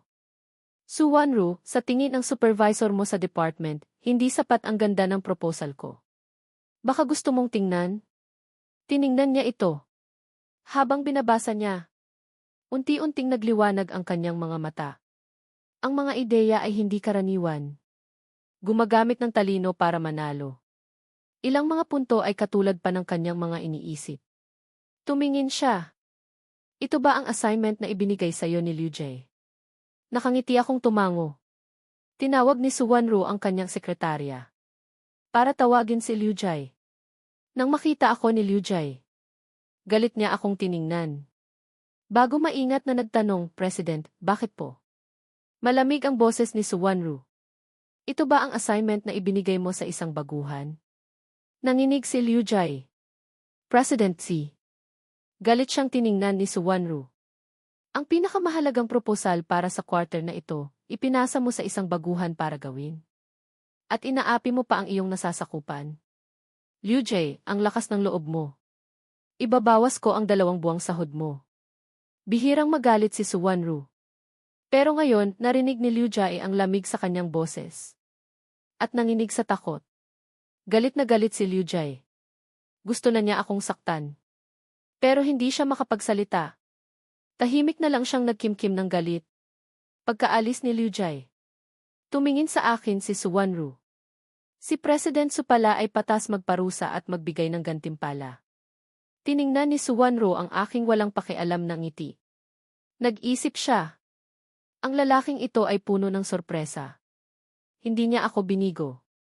Sa sumunod na 2 araw dahil sa parusa, umiwas sa akin si Liu Jie tuwing nagkikita kami. Pero sa galit niyang tingin, pakiramdam ko ay may malaki siyang binabalak. Sa tabi ng coffee machine, nagkataong nakita ko si Suluoli. Kinindatan niya ako. Narinig kong para sa'yo, pinarusahan ni Suwanru si Liu Jie. Mukhang importante ka talagang lalaki. Nang marinig ang kanyang medyo mapanuksong tono, nainis ako. Pero nanatiling kalmado ang aking mukha. Bakit? Naiinggit ka ba, President Su? Dahil inagaw ko ang pagmamahal ng ate mo sa'yo. Nang marinig ito, natigilan si Suluoli. Nagbibiro ka yata, Jinggi Jayang. Kalmado akong kumuha ng kape. Hindi ba't ikaw ang unang nagbiro, President Su? Ginagantihan lang kita sa ginawa mo. Nanatiling nakangiti si Suluoli. Nakakatuwa ka talaga, Jinggi Jayang. Kaya pala napapaikot mo si Suwanru, ang workaholic na iyon. Pero ang mga sinasabi mo, hindi magandang pakinggan. Nakangiti akong tumango. Salamat. Pero si President Su ay medyo madaldal. Nagbago ang mukha ni Suluoli. Unang beses niyang marinig na sinabihang madaldal siya. Wala pang sinuman ang nakatalo sa kanya. Ako ang una. Sige, hindi ko na istorbohin si Jayang sa pag-inom ng kape. Kumuha si Suluoli ng isang tasa ng kape at tumalikod. Tiningnan ko ang kanyang likod at nag-isip. Nagustuhan ng aming partner ang aking proposal. Maganda ang kita ngayong quarter. Nagpa siya ang kumpanya na magdaos ng isang dinner party. Para ipagdiwang ang pag-unlad ng kumpanya. Kahit alam niyang hindi ako isang probinsyano tulad ng inaakala nila. Para sa reputasyon ng pamilya Su. Nagpa siya si Suwanru na isama ako para bumili ng suite. Dahil sa nakaraang karanasan, agad kong pinili ang damit na gusto ko. At ibinigay kay Suwanru para bayaran. Sabay kaming bumalik sa kumpanya. Sa labas, puno na ng mga reporter. Nang makita kaming magkasama, agad kaming pinalibutan ng mga reporter. Totoo po ba ang tsismis na may namumuong pag-ibig sa pagitan ninyo? Pwede po ba kayong magbigay ng direktang sagot? Malamig na tiningnan ni Suwanro ang lahat. Tumahimik ang lahat. Sa maikling pagkakataon na iyon, dinala ako ni Suwanro papasok ng kumpanya. Kahit sinabing dinner party, isa pa rin itong maliit na business event. Saan man magpunta si Suwanro, siya ang sentro ng atensyon. Palaging may mga taong nakapaligid sa kanya. Humihingi ng payo. Ako naman, tumakas papunta sa isang pahingahan. At nagsimulang kumain ng mga pagkain sa mesa. Hindi pa ako nagtatagal sa pag-upo. Lumapit si Liu Jai. O, hindi ba't ito ang ating bida, si Jiang Yichen? Bakit hindi mo kasama ang presidente? Kahit mapanukso ang kanyang tono. Ang inggit sa kanyang mga mata ay hindi maitago. Kahit ang probinsyanong ito na basta na lang sumulpot, ay may pagkakataong maging fiance ng presidente. Bakit hindi pwede si Liu Jai? Supervisor Liu, kamusta ang buhay na walang sahod? Hindi ko siya pinansin. At sinabi ko lang yan. Nang maalala ni Liu Jai ang nangyari, nagdilim ang mukha niya. Jiang Yichen, huwag kang masyadong mayabang. Ang kababata ni Suwanro na si An Yichen ang kinikilalang manugang ng pamilya Su. Isa ka lang ulila, paano ka magiging karapat-dapat na pakasalan ang pinakamagaling na presidente? Nakangiti akong umiling. Hindi ko naman sinabing gusto kong pakasalan si Suwanro. Saka, kung hindi ako karapat-dapat, ikaw ba? Alam ni Liu Jai na magaling akong magsalita. Kaya hindi na siya nakipagtalo. Huwag kang manira. Sinasabi ko sa'yo, aalis ka rin sa kumpanyang ito. Nang maisip ang kanyang plano mamaya, ngumisi siya ng malamig. Natawa ako. Kung mayroon kang balak, gawin mo na. Hindi ako matalo ni Liu Jai sa salita, kaya umalis na lang siya. Nagsimula na ang pinakamahalagang bahagi ng gabi. Tumayo si Suwanro sa entablado. At nagsimulang i-anunsyo ang performance ng kumpanya para sa quarter na ito. Biglang may isang hindi magandang boses na narinig. Mula sa isang sulok. Sa tingin ko, may problema sa business ng quarter na ito. Sa sinabing iyon, nagulat ang lahat. Biglang tumahimik ang paligid. Tumingin si Suwanro sa nagsalita. Kalmado ang kanyang ekspresyon. Anong gusto mong sabihin? Nang marinig ang tanong ng presidente, agad na lumabas si Liu Jai. Inirereklamo ko si Jiang Yichen sa pagnanakaw ng plano. Sinasabi mong nagnakaw siya. May ebidensya ka ba? Napangiti si Liu Jai. At direktang ipinakita ang kanyang inihandang ebidensya. So, dito pala siya naghihintay. Ang konsepto ng disenyong ito ay kinuha mula sa isang estudyante ng isang sikat na unibersidad sa ibang bansa, Sige. Ang gawaing ito, itong probinsyanong ito, ninakaw niya ang kanyang gawa. Isang sikat na unibersidad laban sa isang probinsyano. Alam ng lahat kung sino ang mas may bigat. Nang marinig ito, nagsimulang magbulungan ang mga tao. Ang yabang pala nitong si Jiang Yichen. Okay lang kung hindi makagawa, pero magnakaw pa. Paano nananatili ang ganitong tao sa kumpanya natin? Iniwasan ni Suwanro ang tingin ng mga tao at tumingin sa akin. Jiang Yichen, mayroon ka bang paliwanag? Tiningnan ni Suwanro ang aking mga mata na may ngiti. At biglang napanatag ang kanyang loob. Parang sigurado siyang hindi ko kasalanan. Pero gusto pa rin niyang marinig ang sasabihin ko. Nakangiti akong tumango. Tama. Ginamit ko nga ang isang ideya. Ang galing mo, napansin mo. Pakiramdam ni Liu Jai ay sigurado na siyang mananalo. Kaya nagsimula na siyang magsalita ng walang ingat. Ang probinsyanong ito ay hindi nag-aral ng maayos noon at ngayon nagnanakaw pa ng ideya. Paano mananatili ang ganitong tao sa kumpanya? Presidente, iminumungkahi kong paalisin na siya ngayon din. Kumunot ang noo ni Suwanro. Naghihintay sa susunod kong sasabihin. Paano kung ako si Annie? Biglang tumawa si Liu Jai. Ikaw si Annie. Jiang Yichen, huwag kang magpatawa. Kung ikaw si Annie, ngayon din, magre-resign ako at ibibigay ko sa iyo ang posisyon ko bilang supervisor. Si Annie. Isang henyo na maagang nakatapos ng 2 degree. Paano siya babalik sa bansa para maging isang maliit na empleyado sa isang kumpanya? Sabi mo yan, ha? Tanong ko. Mayabang na sumagot si Liu Jai, sinabi ko. Umakyat ako sa entablado, kinuha ang aking telepono at ikinonekta sa screen. Pagkatapos ay tumawag ako ng video call. Ilang segundo lang. Isang mabait na matandang lalaki ang lumitaw sa screen. Ito si Andrew, ang 2 beses na nanalo ng Nobel Prize.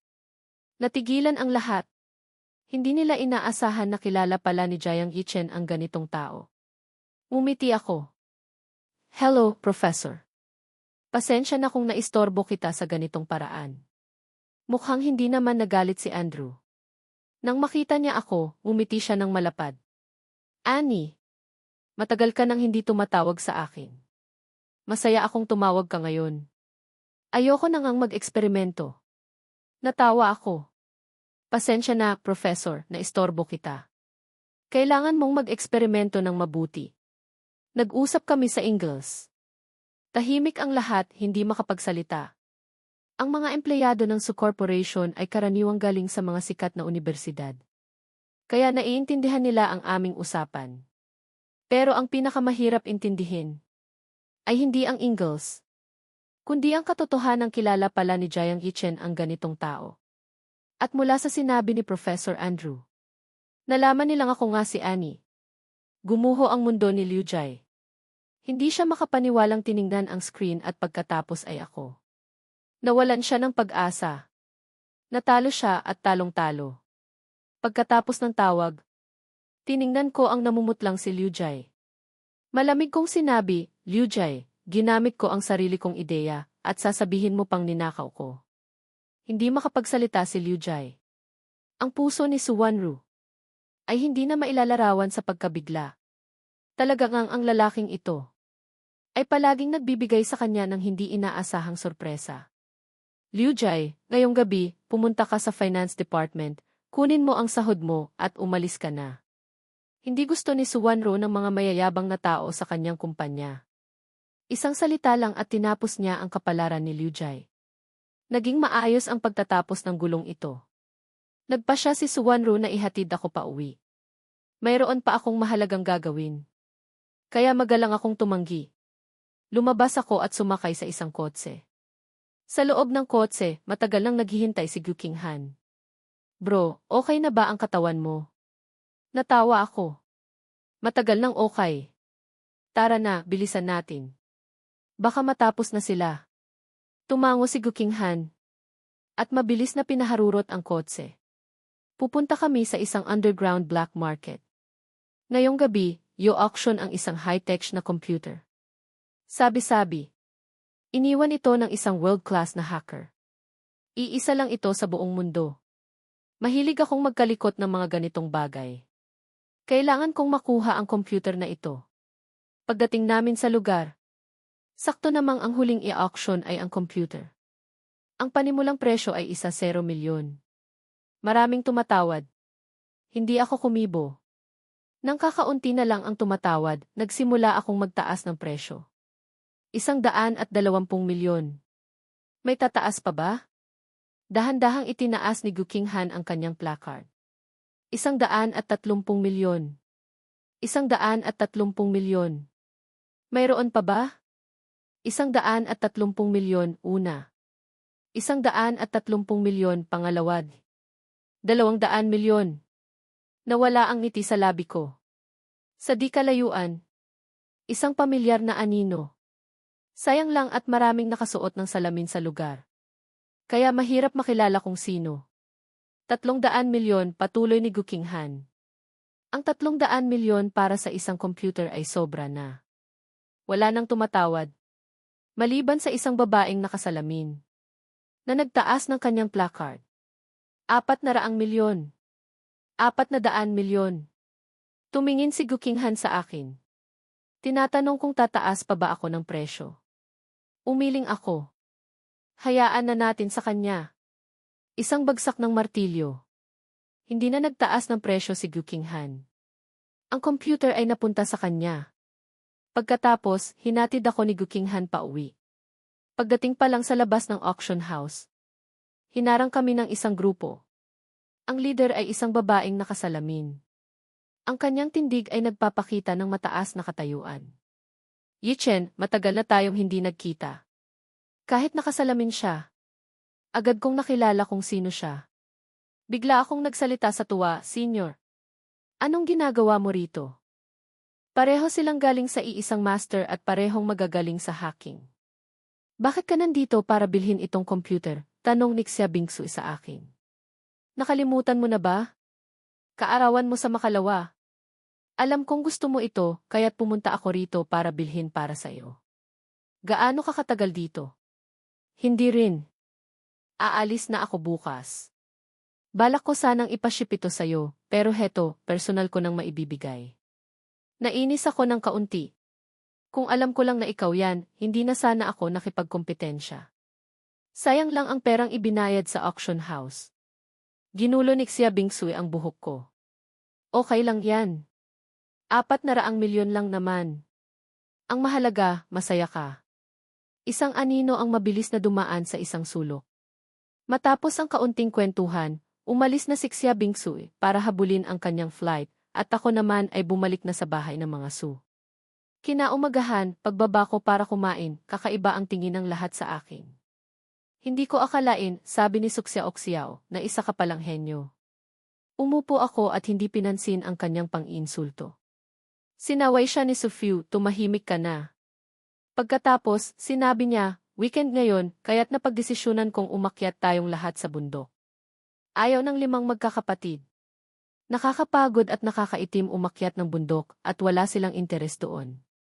"Pa, may mga operasyon akong kailangang gawin, baka hindi ako makasama," sabi ni Suksinyan, handa nang umalis. "Ano?" Pigil ni Sufiu. "Sa buong ospital ninyo, wala na bang ibang doktor maliban sa'yo?" Napangiti na lang si Suksinyan. Ang mga nagbabalak sanang magdahilan na sina Su Jingyao at Suksya Oksiao ay natahimik na lang. Kaya't natuloy ang plano. Walang makakatanggi sa utos ni Sufiu. Nagbihis silang lahat at pumunta sa pinakasikat na pasyalan doon. Pagdating doon, agad kong nakita si An Yicheng na nakasuot ng suit at nakangiti. Tuwang-tuwa si Ginang Su nang makita siya. "An Yicheng, dumating ka pala talaga. Akala ko hindi ka na darating." "Tita, kayo po ang nagsabi, paano naman po ako hindi darating?" Ngiting sagot niya. Diretsong magsalita si Suksya Oksiao. "Sino ba namang umaakyat ng bundok na nakasuit? Paano ka aakyat niyan?" Napangiti ako. May punto itong si Suksya Oksiao. Namutla si An Yicheng. "Pasensya na, hindi kasi ako madalas umakyat ng bundok. Hindi ko alam." Sumakit ang ulo ko sa itsura niyang puno ng sisi. Ano na namang drama ang gagawin ng lalaking ito? Sana hindi na lang ako sumama. "Hayaan mo na kung anong suot niya," sabi ni Ginang Su at hinila si An Yicheng pauna. Sumunod kami. Sa buong daan, tahimik lang si Suwanru. "Suwanru," sabi ko, "umiti ka naman." Lalong bumabata ang mga taong palangiti. Hindi niya ako pinansin at tumingin lang sa malayo. Bigla, hindi ko napansin ang isang bato at natapilok ako. Napangiwi ako sa sakit. "Anong nangyari?" tanong ni Suwanru. Natapilok ako. Hindi na ako makalakad. Pinagpawisan ako ng malamig. Inalalayan niya akong tumayo. Naamoy ko ang malinis na amoy ng mint sa kanyang damit at namula ang aking mga tenga. "Ganyan nakapamaga, ang tigas pa rin ng ulo mo," malamig niyang sabi. "May ospital sa taas. Pwedeng ipacheck kay Xinyan mamaya." Nakita ito ni Suluoli at mapanukso siyang umiti. "Suwanro, hindi ko akalain na mailalaki ka palang pinapansin." Sa wakas, namulaklak na ang puno. "Manahimik ka," sagot ni Suwanru. "Ang arte," bulong ni Suksya Oksiao. Abala si Suksinyan sa telepono tungkol sa ospital, at si Su Jingyao naman ay kausap ang kanyang manager, kaya't hindi nila napansin ang nangyayari. Pero napansin ito ni An Yicheng. Nakita niyang inaalalayan ako ni Suwanru at halos mamatay siya sa selos. "Baka gusto niya si Ichen?" tanong niya kay Ginang Su. Lumingon si Ginang Su at nakita akong nakasandal kay Suwanru. Sumimangot siya. "Huwag kang mag-alala, An Yicheng. Bibigyan kita ng kasagutan." Pagdating sa taas, dinala ako sa isang klinika. Habang wala ang iba, pumasok si Ginang Su sa kwarto ko. "Jiang Yichen, may gusto akong sabihin sa'yo." Mula nang magkaayos kami, halos hindi na kami nag-usap. Nagtaka ako kung bakit siya nandito. "Tita, ano po yun?" Napapansin ko, parang naging malapit kayo ni Wanru. Hindi po. Halos hindi nga po kami nag-uusap. Sinabi ko na dati, si An Yicheng ang gusto kong mapangasawa ni Wanru. Ano man ang mayroon sa inyo, hinding-hindi ako papayag na maging kayo. So, binabalaan niya ako. Ngumiti ako. Huwag po kayong mag-alala, tita. Wala po akong gusto kay Suwanru. Mabuti kung ganoon. Ngumiti siya ng may kasiyahan. Magagaling din naman ang 4 ko pang anak. Pwede kang pumili sa kanila. Matalino kang bata, alam mo dapat ang gagawin. Hindi naman ako naapektuhan. Pagkaalis niya, nag-message ako kay Gu Qinghan. Qinghan, padalhan mo ako ng ilang bote ng special na alak na gamot. Kuya Jiang, bakit ang malas mo yata ngayon? Sagot niya. Napangiwi ako. Pagkasabi ko niyon, pumasok si Suluoli. Jiang, okay ka na ba? Umupo siya sa tabi ko na parang sobrang close kami. Anong kailangan mo, Yin na Su? Tanong ko. Binibisita ka lang, sabi niya nang may ngiting mahirap basahin. May masama siguro itong balak. Diretsuhin mo na. Paano kung sabihin kong interesado ako sa'yo? Napangiwi ako. Sa tingin mo ba, kapanipaniwala yan? Lumapit siya ng kaunti. Hindi mo ako pinaniniwalaan. Nasasaktan ako. Respetuhin mo ang sarili mo, sabi ko. Seryoso ako, Jiang Yichen, sabi niya. Sakto namang pumasok si Suwanru at nakita ang malapit naming posisyon. Naistorbo ko ba kayo? Medyo nakakairita ang eksena. Ngumiti si Suluoli. Hindi naman. Pareho lang nating binibisita si Ichen. Idiniin niya ang pangalan ko para ipakitang malapit kami. Interesado ba si Suluoli kay Jiang Yichen? Naging madilim ang tingin ni Suwanru. Tumango siya at umalis. Masaya si Suluoli na nainis niya si Suwanru. Bago umalis, sinabihan niya pa akong mag-ingat. Dahil sa awkward na sitwasyon at sa aking injury, nagpa siya si Sufu na umuwi na lang kaming lahat.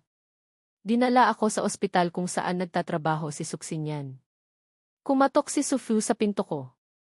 Habang tinitingnan ako, naalala niya ang kanyang kaibigan. Yichen, kamusta na ang pakiramdam mo? Kasalanan ng mga anak ko, hindi ka nila naalagaan. Tito, kasalanan ko po ito. Hindi ako nag-ingat. Hinawakan niya ang kamay ko. Yichen, huwag kang mag-alala. Kung sino man ang pakasalan mo, ibibigay ko sa kanya ang 20% ng shares ng Sugroup at 20 villa sa kabisera. Walang mang-aapi sa'yo. Pangako yan. Naantig ako. Sa labas, akmang kakatok si Suxinyan nang marinig niya ito. Natigilan siya. Ganoon pala kalaki ang makukuha kapag pinakasalan si Jiang Yichen. Sila ay may 5% lang bawat isa. Umalis si Sufu dahil sa isang tawag. Huminga ng malalim si Suxinyan para pakalmahin ang sarili bago pumasok. Pagkakita sa akin, agad lumambot ang kanyang tingin. Nilapitan niya ako at hinawakan ang bukong-bukong ko. Masakit pa ba rito? Kahit alam kong check-up lang ito, nailang ako. Medyo okay na, hindi na gaanong masakit. Mabuti naman, ngiti niya. Kung may kailangan ka, tawagan mo lang ako. Nagulat ako. Bakit biglang nagbago ang pakikitungo niya sa akin? Hanggang sa umalis siya, hindi pa rin ako makapaniwala. Sa mga araw na nasa ospital ako, hindi ako binisita ni Suwanru. Nang gumaling ako, sinadya kong sumabay sa kotse niya. President Su, ang bait mo naman, hindi ka siguro tatanggi, sabi ko at umupo sa passenger seat. Bakit hindi ka sa kotse ni Luoli sumakay? Malamig niyang tanong. Gusto ko sa'yo. Tara na, malalate na tayo. Wala siyang nagawa kundi ihatid ako. Sa daan, tumingin ako sa labas. Ano nang relasyon niyo ni Luoli? Tanong niya. Wala. Pero noong araw na iyon ni. Naniniwala ka sa isang paniglang? Hindi ganyan katalino ang Suwanru na kilala ko. Napangiti siya ng bahagya. Ang saya mo, pang-aasar ko. Inaalala mo ang relasyon ko sa iba. Baka naman may gusto ka sa akin. Namula siya. Ang daldal mo. Natawa ako. Bigla niyang binilisan ang takbo para makarating agad kami sa kumpanya. Pagdating sa opisina, may isang bisita. Si An Yicheng, nakaupo sa pwesto ng Design Department Head. Jiang Yichen, magaling ka na pala, bati niya. Salamat sa pag-aalala mo, Jim Gian. Okay na ako. Ah, nga pala. Sabi ni Wanru, kulang daw ng isang direktor ang department. Kaya nag-volunteer ako. Hindi ka naman siguro tutol? Siyempre, hindi. Ikaw na magiging asawa ng presidente, ano lang ba ang pagiging direktor? Namutla siya. Bakit mo naman nasabi yan? Natakot lang ako na baka hindi ka sang-ayon dahil ako naging head agad habang ikaw ay ordinaryong empleyado lang. Paano mo nalaman na hindi ako sang-ayon, pang-aasar ko? Imbes na makipagtsismisan ka, baka nakasulat ka na ng 2 plano. Mas magandang ilaan mo ang oras mo sa trabaho. Hindi siya makasagot. Tanghali, pumunta ako sa opisina ni Wanru para pag-usapan ang plano. Nakita ko si An Yicheng doon. Wanru, sabay na tayong mag-lunch. Akmang aalis na ako nang tawagin ako ni Wanru.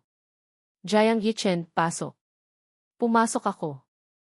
Hindi ko ba kayo naistorbo? Halika, pag-usapan natin itong plano, sabi ni Wanru. Malinaw na tinatanggihan niya si An Yicheng na hindi makapaniwala. Hindi siya kailanman tinanggihan ni Wanru dati. Wanru, ako ang naunang nag-aya sa'yo. Mas priority ko ang trabaho. May problema ba doon? Wala nang nasabi si An Yicheng at umalis. Sigurado kang sasaktan mo ang kababata mo, tanong ko. Tingnan mo ang plano, sabi niya. Tama nga si Suluoli, workaholic ka. 3:00 na ng hapon nang matapos kami. Biglang kumulo ang tiyan ko. Tara na, kakain tayo, sabi ni Wanru. Dinala niya ako sa paborito niyang noodle shop. Kumakain pala ng ganito ang isang sutangkad. Kahit kumakain ng noodles, elegante pa rin siya. Ano nang akala mo, laging Western o Japanese food ang kinakain ko? Hindi ko lang akalain na gusto mo pala ng ganitong simpleng pagkain. Gusto ko rin to, noong bata ako, ito ang laging kinakain ko. Walang tatalo sa noodles na luto ng tatay ko. Sayang, hindi na maibabalik ang dati. Tahimik lang siyang kumain. Ito ang unang beses na narinig niya akong magkwento tungkol sa pamilya ko. Pagbalik sa opisina, tinapik ako ng isang katrabaho. Jiang Yichen, tingnan mo ang Weibo. May issue ka. Binuksan ko ang Weibo. Ang headline, Jiang Yichen, Dinvi Arranged Marriage, Dagi Pamilya SE, nakuha ang AVA malapit defe relasyon ni si isang dayuhang babae. May malabong litrato kung saan kasama ko ang aking Ishiji, senior, mula sa auction. Mukha kaming masaya at close. Alam ko na kung sino ang may pakana nito. Tinawagan ko agad si Gu Qinghan para ipadelete ang trending topic. Pinauwi rin ako agad ng mga Su. Pagdating sa bahay, nandoon silang lahat. Galit na galit si Ginang Su. Akala ko mabait kang bata, ganyan ka pala. Hindi po totoo yan. Senior ko lang po siya. Kahit senior mo pa, ganyan ba dapat kalapit? Nagsisinungaling ka pa rin. Tumingin sa akin si Su-Fiu. Yichen, totoo ba ang sinasabi nila? Tito Su, senior ko lang po talaga siya. Kung hindi kayo naniniwala, pwede ko siyang tawagan. Para ano? Para magkonsabahan kayo, sabi ni Ginang Su. Biglang nagsalita si Su Jingyao. Tingnan niyo ang Weibo. May nag-post. Isang Chinese-American, kamukha ng babae sa litrato. Ang post ay nagsasabing, may fiance na po ako at ikakasal na sa June. Si Jiang Yichen ay parang nakababatang kapatid ko lang. Inaalagaan ko lang siya bilang bili ng aming guro. Sana tigilan na ang issue. Sikat si Xia Bingsu sa ibang bansa, kaya't pinaniwalaan siya. Nagbago ang direksyon ng usapan. Nagsimulang magtanong ang mga tao kung sino ang nag-leak ng litrato para siraan si Jiang Yichen. Natamim si Ginang Su. Ngumiti si Su-Fiu. Sabi ko na nga ba, hindi ako nagkamali sa'yo. Pasensya na sa nangyari, Yichen. Nang matapos ang gulo, ipinaimbestiga ko kay Gu Qinghan kung sino ang nasa likod nito. At tama nga, si An Yicheng ang bumili ng litrato mula sa isang reporter at ipinakalat ito. Gu Qinghan, i-cancel lahat ng kontrata ng Langxiang sa kumpanya ng mga An. Wala nang kooperasyon. Bayaran na lang ang breach of contract fee. Sige, Kuya Jiang. Hindi ko sila palalampasin. Nang malaman ni Wanru ang tungkol dito, nagtaka siya. Sa tuwing may issue si Jiang Yichen, laging nalalagay sa alanganin ang kumpanya ni An Yicheng. Si Gu Qinghan ba ang gumaganti para sa kanya? Ang krisis sa Anshi, ikaw ba ang may gawa? Tanong niya sa akin isang araw. Sa tingin mo, kaya kong pabagsakin ang isang malaking kumpanya? Kahit hindi ikaw, kaya ni Gu Qinghan. Hindi mo kailangang gawin iyan kay An Yicheng. Bakit, sa tingin mo ba kasing inosente niya tulad ng inaakala mo? Mabait siya. Nakita ko siyang umiyak dati dahil lang nakapatay siya ng langgam. Kung ganoon, wala na tayong dapat pag-usapan, sabi ko at umalis. Malapit na ang anniversary party ng Su Group. Ibinigay ni Su Wanru ang pagpaplano kay An Yicheng. Talagang gusto niya si An Yicheng. Gabi, nagpunta ako sa bar kasama si Gu Qinghan. Bakit bad mood ka? Inapi ka ba ng mga Su? Hindi. Bakit ka nag-aayang uminom? Binatukan ko siya. Iinom ka o hindi? Naglaro kami ng truth or dare. Kung sino ang matapatan ng bote, mambobola ng isang tao. Unang natalo si Gu Qinghan at madali siyang nakakuha ng contact number. Sa pangalawang round, ako naman. Tumayo ako at naglakad papunta sa isang grupo ng mga tao. Nandoon si Su Wanru. Itinuro ko siya. Ikaw ang pinakamaganda. Ikaw na lang. Anong sa tingin mo sa akin? Lasing kong tanong at hinawakan ang buhok niya. Hinila niya ako paupo. Jiang Yichen, anong gusto mong gawin? Ay, si Su Wanru pala. Ayoko na pala. Pinigilan niya akong tumayo. Lasing ka na, umayos ka. Sabi ko ayoko na, bakit mo pa ako pinipigilan? Dinala niya ako sa isang kwarto sa taas. Delikado kang mag-isa. Si Su Wanru ang pinakakinaiinisan kong tao sa mundo, sabi ko. Bakit? Bakit hindi siya naniniwala sa akin? At tinutulungan pa niya ang iba para saktan ako. Kawawa naman ako. Nag-aalala lang siya sa'yo. Sinungaling. Gusto niya si An Yicheng. Pagkasabi niyon, nakatulog na ako. Tinitigan niya ako. Kailan ko sinabing gusto ko si An Yicheng? Kinaumagahan, sumasakit ang ulo ko. Ang daming missed calls mula kay Gu Qinghan. Naalala kong nakita ko si Su Wanru kagabi at binola ko siya. Pagkatapos noon, wala na akong maalala. Sa opisina, pinupuri si An Yicheng para sa party. Si Jiang Yichen ang fiance ng mga Su, paano kung si President Su ang piliin niya? Tanong ng isa. Sinabi sa akin ni Yichen na hindi niya gusto si Wanru, sagot ni An Yicheng. An, sabi ko, hindi tayo close. Paano ko sasabihin sa'yo yan? Baka nagbago na ang isip mo. Okay lang naman. Bakit, bawal ko bang gustuhin si Su Wanru? Hindi siya makasagot. Sakto namang dumating si Su Wanru. Jiang Yichen, late ka. Bawas 3 araw na sahod, sabi niya at umalis kasama si An Yicheng. Makalipas ang kalahating oras, pinatawag ako ni Su Wanru sa opisina niya. Ito ang isusuot mo mamayang gabi. Samahan mo ako sa party. Paano ang kababata mo? Isuot mo ito. Paano kung ayoko? Bawas kalahating buwan na sahod. Wala akong nagawa. Gabi, pagbukas ko ng box, sira-sira ang damit ko. Tinapon ko ito at balak sanang bumili ng bago, pero nakalock ang pinto ng banyo at lowbat ang phone ko. Si Su Wanru naman, hindi ako makita. Lalong hindi siya mapakali nang hindi niya ako makontak. Wanru, nagkita kami ni Jiang Yichen. Sabi niya, mauna na raw tayo, sabi ni An Yicheng. Naniwala si Su Wanru at pumasok sila sa venue. Maya-maya, may pumasok na naman. Si Su Luoli at ako. Nakasuot ako ng puting suit. Naging malamig ang tingin ni Su Wanru. Itim ang ibinigay kong suit.